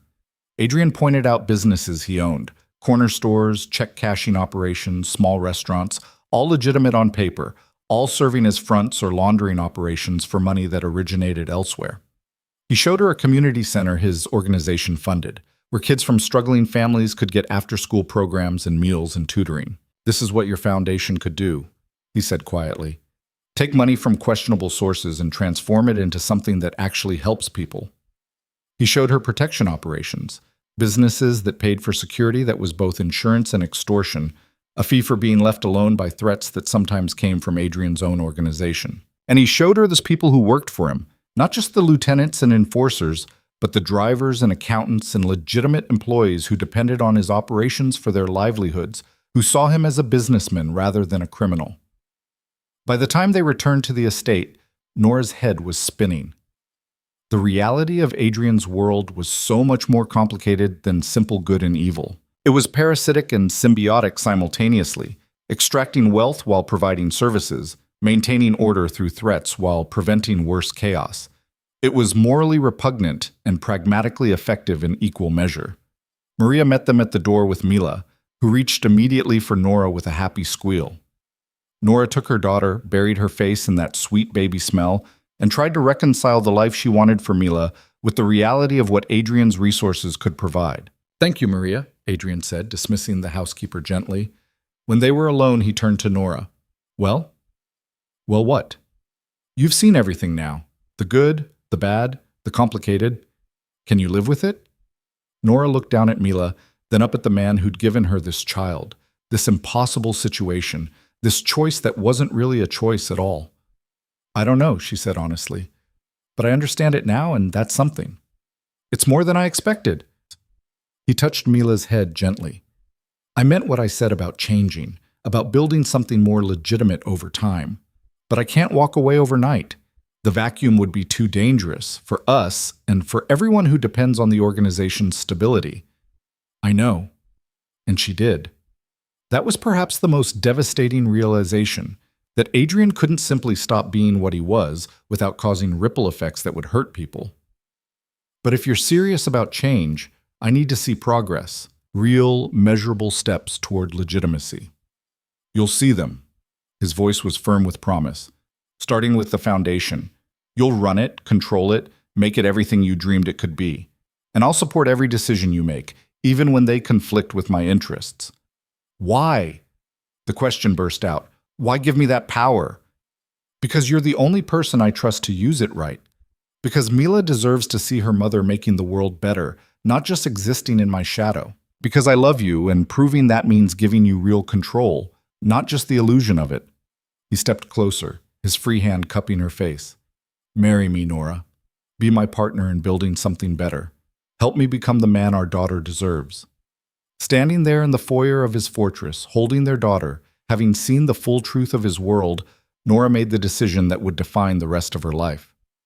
Yes, she whispered. I'll marry you. The relief that flooded Adrian's face when Nora spoke that single word was so profound it almost broke her. He pulled her close, carefully, mindful of Mila between them, and pressed his forehead to hers. You won't regret this, he whispered. I promise you won't regret this.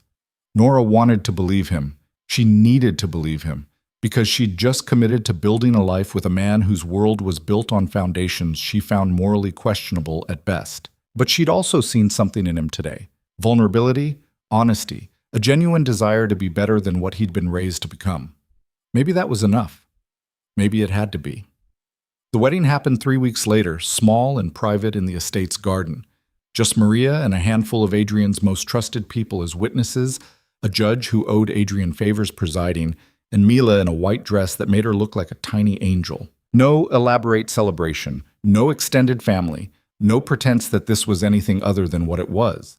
Two people choosing partnership for complicated reasons that had as much to do with survival as love. But when Adrian slipped the ring on Nora's finger and said his vows with an intensity that made her chest ache, when she promised to build a life with him, despite everything she knew, something shifted. This wasn't the romantic fantasy she'd once imagined. It was something rawer, more real, forged in truth rather than illusion.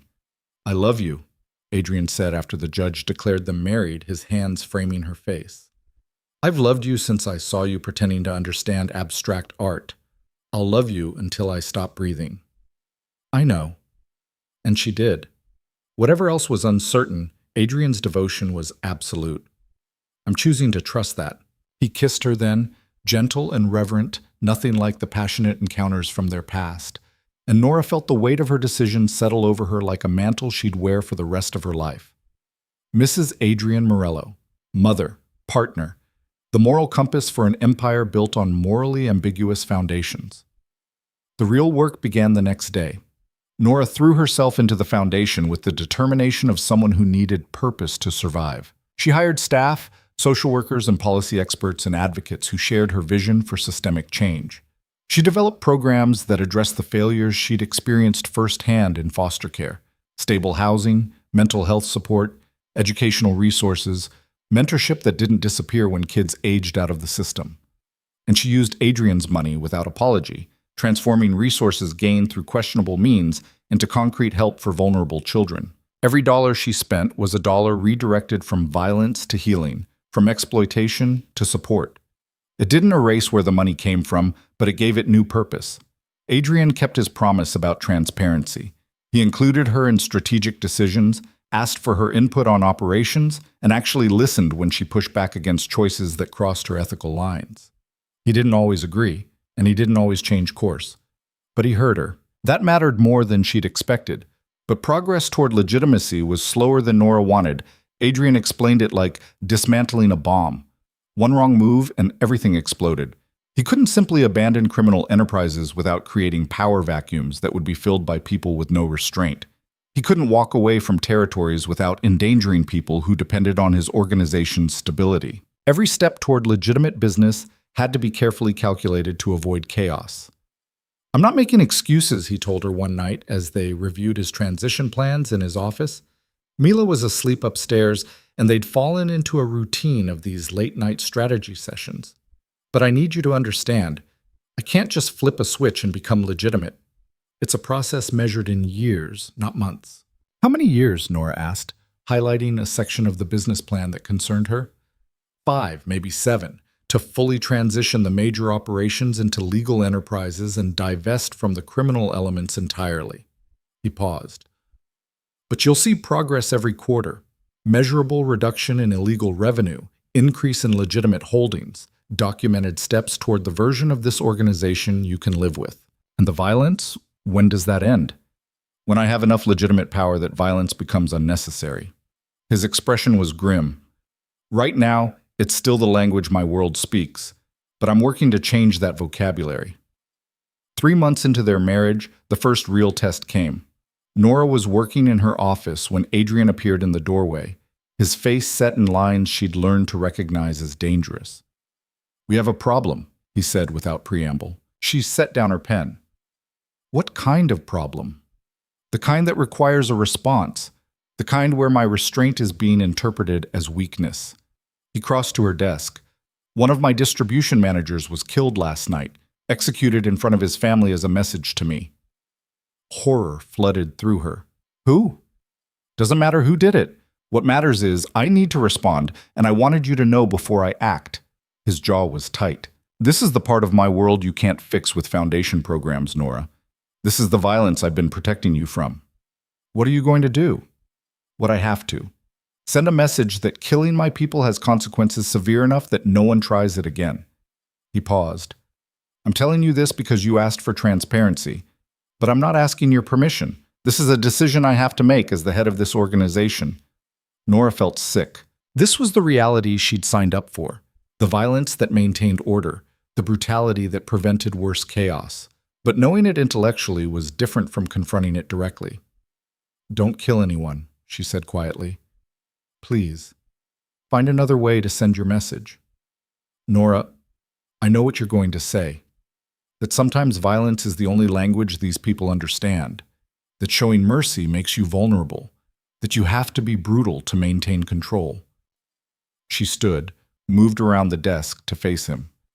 "But you promised me you were changing. You promised you'd be better. Prove it. Find a way to respond that doesn't involve more death."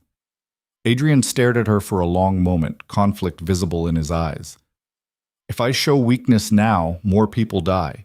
More families get visits like the one that happened last night. You understand that?" "I understand you believe that. I'm asking you to consider that maybe there's another way." She touched his face. You're Adrian Morello. You have resources and connections and power that most people can't imagine. Use that instead of violence. Be smarter than the people who think death is the only answer. He caught her hand, held it against his cheek. You're asking me to risk everything on the hope that intelligence can replace brutality. I'm asking you to try. Just try. If it fails, if it makes things worse, then you do what you think is necessary. But give mercy a chance first. The silence stretched between them, heavy with the weight of the decision. Finally, Adrian nodded slowly. One chance. But if this backfires, if my restraint gets more people hurt, we do this my way next time. Agreed. He kissed her forehead, then left to handle the crisis. Nora returned to her desk, but she couldn't focus on work. She just asked Adrian to risk his organization's stability on her moral principles. If people died because of her influence, their blood would be on her hands as surely as if she'd pulled the trigger herself. The waiting was agony. Hours passed with no word. Nora tried to work, tried to focus on Mila, tried to pretend she wasn't terrified that she'd just made a catastrophic mistake. Finally, near midnight, Adrian returned. He looked exhausted, but there was something almost like wonder in his expression. What happened? Nora asked immediately. I found the people responsible, had them brought to me. He sank into the chair across from her desk. Instead of killing them, I gave them a choice. Work for me, under my supervision, and their families stay safe. Or refuse, and I dismantle everything they've built, their operations, their assets, their reputations, without touching them physically. And they took the deal. Within 2 hours, I'd absorbed their entire network, gained territory and resources, and sent a message that was more devastating than violence ever could have been. He shook his head slightly. You were right. Intelligence worked better than brutality. The fear of losing everything they'd built was more effective than the fear of death. Relief made Nora's knees weak. So no one died. No one died, and I gained more power than I would have through violence. He stood, pulled her into his arms. You saved lives tonight, Nora. Theirs and probably dozens of others who would have gotten caught in the retaliation cycle. Thank you for pushing me to try.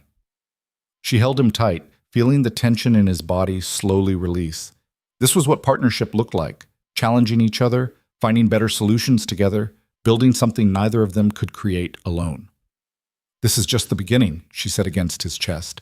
Keep choosing differently, keep being smarter than the violence, and we'll build something Mila can be proud of. I will. The promise was absolute. I swear to you, I will. The months that followed proved Adrian's commitment. He began systematically replacing violence with strategy, intimidation with intelligence, brutality with business acumen. It wasn't perfect.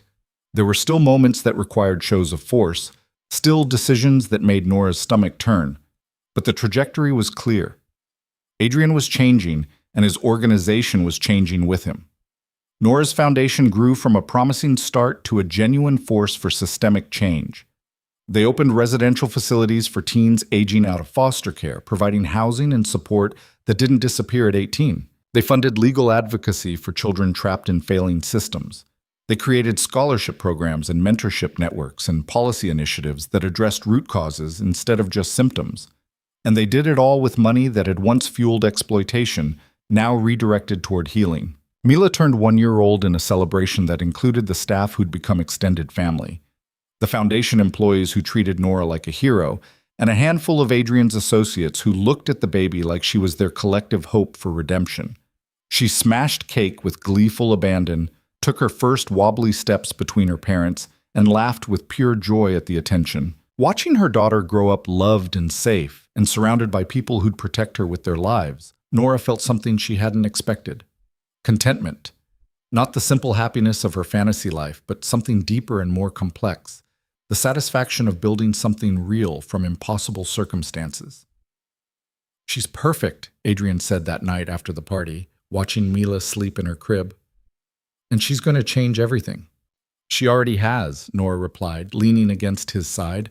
She changed you, changed me, changed what we thought was possible. I never imagined I could have this. A family, a partner who makes me better, a daughter who makes me want to be worthy of her love. His arm tightened around Nora's shoulders. You gave me that. We gave each other that. She looked up at him. I'm not going to pretend this has been easy or that I don't still struggle with parts of your world, but I chose you. I keep choosing you because underneath everything else, you're a good man trying to be better. I'm a criminal trying to be legitimate. There's a difference. Not as much as you think.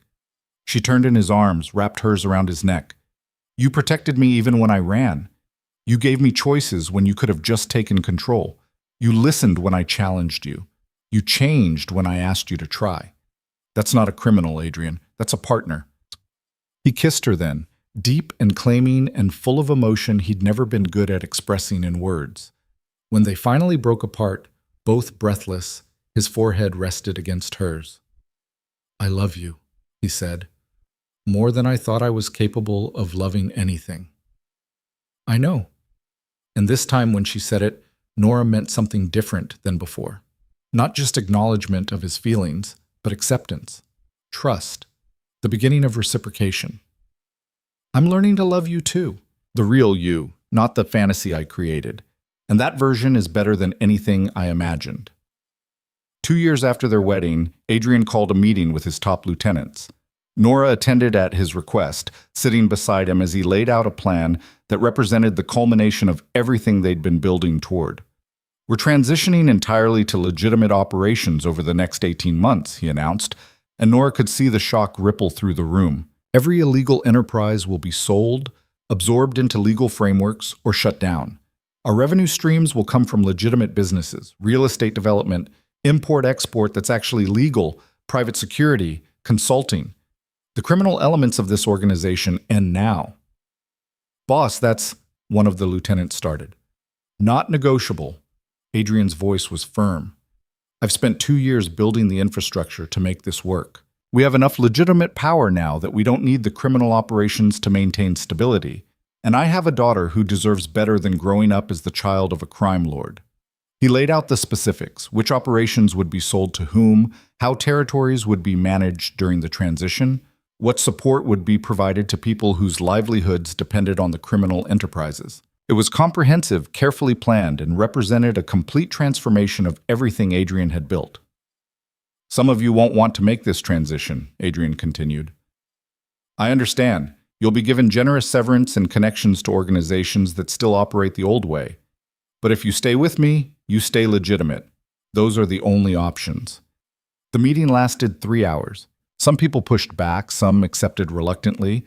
Some seemed genuinely relieved to be leaving the criminal world behind. But by the end, everyone understood. This wasn't a proposal. It was happening, with or without their support. After they left, Nora turned to Adrian. That was brave and terrifying, and I'm so proud of you I could cry. Save the tears for when we actually pull this off. But his hand found hers under the table, gripping tight. I'm terrified too. This could fail spectacularly. Other organizations could see this as an opportunity to move into our territories. We could lose everything. Or we could build something unprecedented, a legitimate empire that started in darkness but chose to walk toward light. She squeezed his hand. Either way, we do it together. The transition was as difficult as Adrian feared. There were challenges from rival organizations, resistance from people who didn't want change, moments where violence seemed like the only solution. But Adrian held firm, and Nora stood beside him, and together they navigated the dangerous waters between what they'd been and what they were becoming. Not all of it was clean. Some compromises had to be made, some deals struck that weren't entirely ethical, some uses of power that made Nora uncomfortable. But the trajectory was clear and irreversible. Adrian was dismantling his criminal empire and building something legitimate in its place. 18 months after that meeting, Adrian Morello held a press conference announcing the launch of Morello Enterprises, a legitimate business conglomerate focused on real estate development, international trade, and private security. The foundation Nora ran was prominently featured as the company's charitable arm, showcasing millions of dollars in philanthropic work. No one asked where the money had come from originally. No one questioned how Adrian had amassed his initial fortune. The press focused on what he was building now: jobs, community development, support for vulnerable populations. The transformation was complete. That night, Nora and Adrian sat on the terrace of their estate, watching Mila play in the garden with the kind of security that no longer needed to carry visible weapons. The threat level had dropped dramatically, as Adrian's transition to legitimacy removed most of the reasons people would target them. "We did it," Adrian said quietly. "We actually did it." "You did it. I just pushed you to try." Nora leaned against him, watching their daughter chase butterflies in the fading light. "No, we did it together. You showed me it was possible. You gave me a reason to change. You built the foundation that proved dirty money could create clean outcomes." He turned to look at her. "I couldn't have done any of this without you. And I couldn't have built the foundation without your resources. We needed each other." She smiled. "Still do. Always will." He pulled a small box from his pocket, opened it to reveal a new ring. Simple, elegant, beautiful. "I gave you a ring when I asked you to marry me out of necessity and protection. This one is different. This one is because I love you, because you're my partner in everything that matters, because I choose you every day, just like you choose me." Nora felt tears prick her eyes as he slid the ring onto her finger beside her wedding band. "It's beautiful. It's a promise that I'll keep being better, that I'll keep choosing the harder right over the easier wrong, that I'll spend the rest of my life earning the trust you've given me." His hand cupped her face. "You saved me, Nora. From becoming my father, from losing myself completely to the darkness, from a life that had no meaning beyond power and control. You gave me something worth being better for." "You saved me too," she whispered, "from running forever, from raising Mila alone and afraid, from a small life defined by fear. You gave me resources to actually make a difference, a partner who challenges me, a family I didn't know I needed." They kissed as the sun set over the gardens, two people who'd found each other in darkness and chosen to build something luminous. The path hadn't been simple or clean. There'd been moral compromises and difficult choices and moments where the right answer wasn't clear, but they'd walked it together, transforming what started as captivity into genuine partnership. Mila's laughter rang out across the garden, and they broke apart to watch her toddle toward them with arms outstretched, trusting completely that her parents would catch her.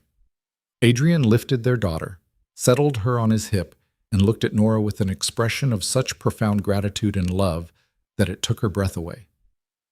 "Thank you," he said simply, "for everything. Thank you for being worth the risk." She stood, wrapped her arms around both of them, "for proving that people can change, that love is stronger than fear, that even the darkest past can lead to a bright future." 3 years later, Nora stood in front of the state legislature presenting findings from her foundation's work and lobbying for systemic reforms to the foster care system. Adrian sat in the gallery watching, Mila, now 4 years old and precociously articulate, beside him asking whispered questions about what Mommy was doing. The little girl had grown into a force of nature, combining Nora's passionate empathy with Adrian's strategic intelligence. She was loved fiercely by both parents, protected but not sheltered, raised to understand that privilege came with responsibility to help others.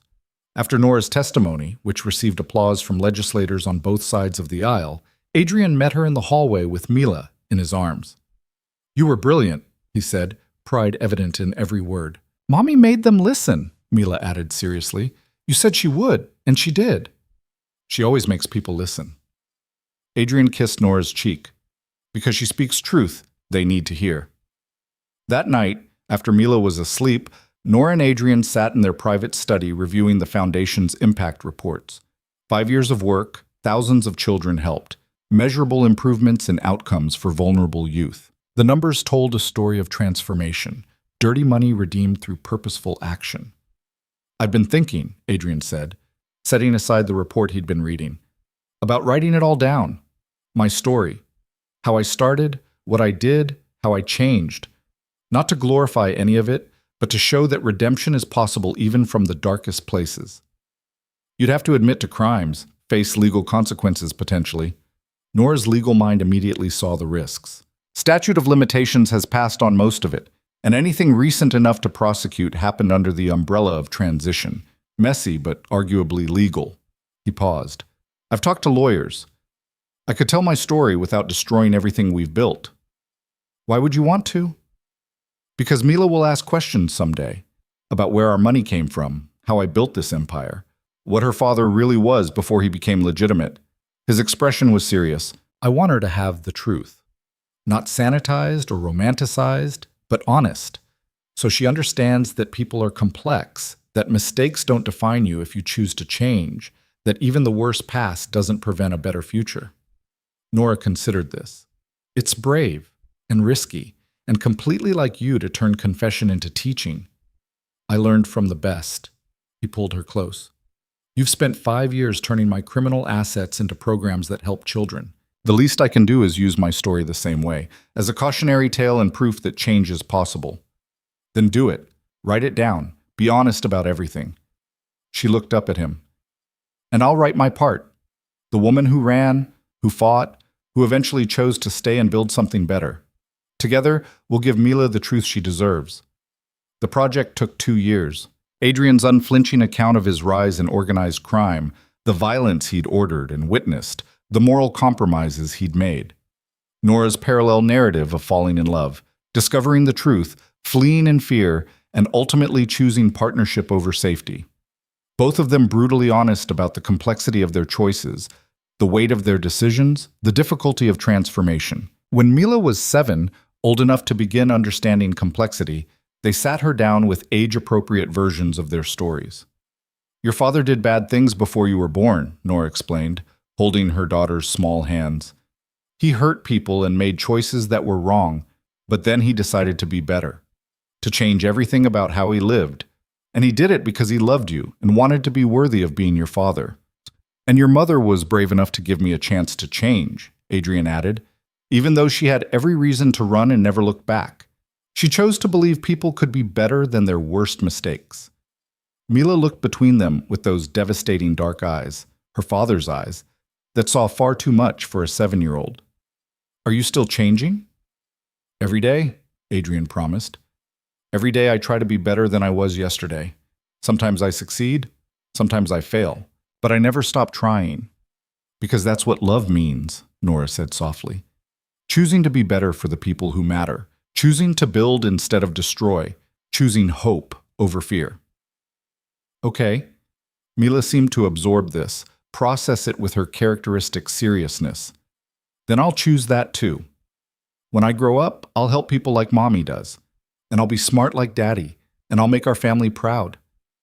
You already do, little one. Adrian lifted her onto his lap. You already do. Years later, when Mila was 16 and preparing for college, she asked her father about his past with the directness she'd inherited from both parents. Did you ever kill anyone? She asked over dinner one evening. Adrian didn't flinch from the question. I ordered things that resulted in people dying. I didn't pull triggers myself, but I was responsible. Yes. Do you regret it? Every day. Those decisions haunt me. His voice was steady but heavy with truth. I can't undo them. I can't bring those people back. All I can do is try to create enough good in the world to balance some of the harm I caused. It won't ever be enough, but I have to try. That's why the foundation exists, Nora added. Why we've dedicated our resources to helping vulnerable people. We can't erase the past, but we can build a better future. Mila nodded slowly. I want to go into law, criminal justice reform. Use what I know about how these systems work to change them from the inside. Bishop, she looked at both parents. Is that okay? It's perfect, Adrian said, his voice rough with emotion. Use everything you've learned from our mistakes to build something better. That's all we could ask for. When Mila left for college 2 years later, Nora and Adrian stood in the driveway watching her car disappear toward her future, arms around each other. We raised a crusader, Adrian said quietly. We raised our daughter to believe in justice tempered with mercy, in change instead of condemnation, in using power to lift others instead of controlling them. Nora leaned into him. We gave her the best of both of us, and none of the worst. She's going to change the world. She already has, just by being who she is, by proving that even people born into darkness can choose light. Nora turned in his arms. We did good, Adrian. Against all odds, through every complication, we built something beautiful. We built everything. He kissed her forehead. A family. A legacy. Proof that redemption isn't just possible. It's achievable through consistent choice and unconditional love. 25 years after Adrian found Nora in that small apartment in Millbrook, they sat together at a gala celebrating the Foundation's anniversary. The organization had grown beyond anything Nora initially imagined, operating in 12 states, helping thousands of children annually, driving policy changes that transformed systems. Mila, now 30, and a respected prosecutor known for her nuanced approach to justice, gave a speech about her parents' legacy that brought tears to Nora's eyes. "My parents taught me that people are more than their worst mistakes," Mila said from the podium, her voice strong and clear. "My father built an empire on questionable foundations, then had the courage to transform it into something legitimate and good. My mother chose partnership over safety, love over fear, and used dirty money to create clean outcomes. Together, they proved that the past doesn't have to define the future. That change is possible. That redemption is real." She paused, her eyes finding her parents in the audience. "Everything I am, everything I've been able to accomplish, exists because two imperfect people chose to be better than their circumstances. Chose love when fear would have been easier. Chose transparency when secrets would have been safer. Chose to build instead of destroy." The applause was thunderous. Nora reached for Adrian's hand under the table, found it already reaching for hers. "We did it," she whispered. "We're still doing it." He brought her hand to his lips. "Every day we choose each other. Every day we choose to be better. That's the real legacy, not the money or the programs or the policy changes. It's the choice to love despite everything." That night, back at the estate that had transformed from prison to home over the decades, Nora and Adrian sat on their terrace under the stars. The same view they'd shared for 25 years, but everything was different now. They'd built a life together that neither could have created alone. Messy and complicated and beautiful and real. "If you could go back," Adrian asked quietly, "to that night I showed up at your door in Millbrook, would you change anything?" Nora considered the question seriously. "I'd want to spare us both some pain, some fear, some of the harder moments." She paused. "But no, I wouldn't change the fundamental path, because every difficulty taught us something. Every challenge made us stronger. Every compromise brought us closer to understanding what actually matters. Which is this." She gestured to encompass everything: the estate, the foundation, their family, their life together.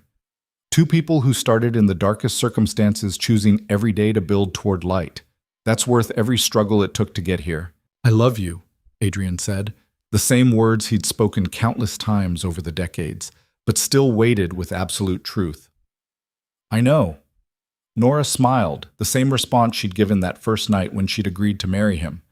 But now it meant something deeper. Not just acknowledgement, but reciprocation, trust, and the kind of love that survived everything because it was built on choice rather than circumstance. "And I love you too, more than I ever thought possible. More than I knew I was capable of. You taught me that love isn't about perfect people in perfect situations. It's about imperfect people choosing each other despite everything, and building something beautiful from complicated pieces." He pulled her close, and they sat together as they had for 25 years, watching the stars emerge over the forest that had witnessed their transformation from captor and captive to partners in everything that mattered. The story that began with fear and force had become something neither of them expected, a testament to the power of choice, the possibility of redemption, and the transformative nature of love that refused to accept easy answers.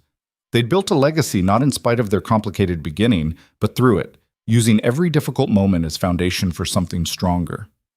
In the end, Adrian Morello stopped being the monster Nora had fled and became the man she chose to build a life with. And Nora Blake stopped running and started fighting for the future she wanted instead of just escaping the past she feared.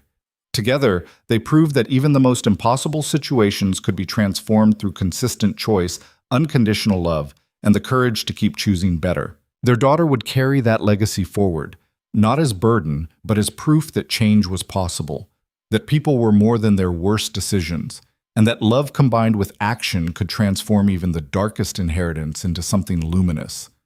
The story ended not with escape or rescue, but with choice. The choice to stay, the choice to love, the choice to build something better than either of them could have imagined when it began. And that choice, renewed every day for 25 years and counting, was worth everything it cost to get there.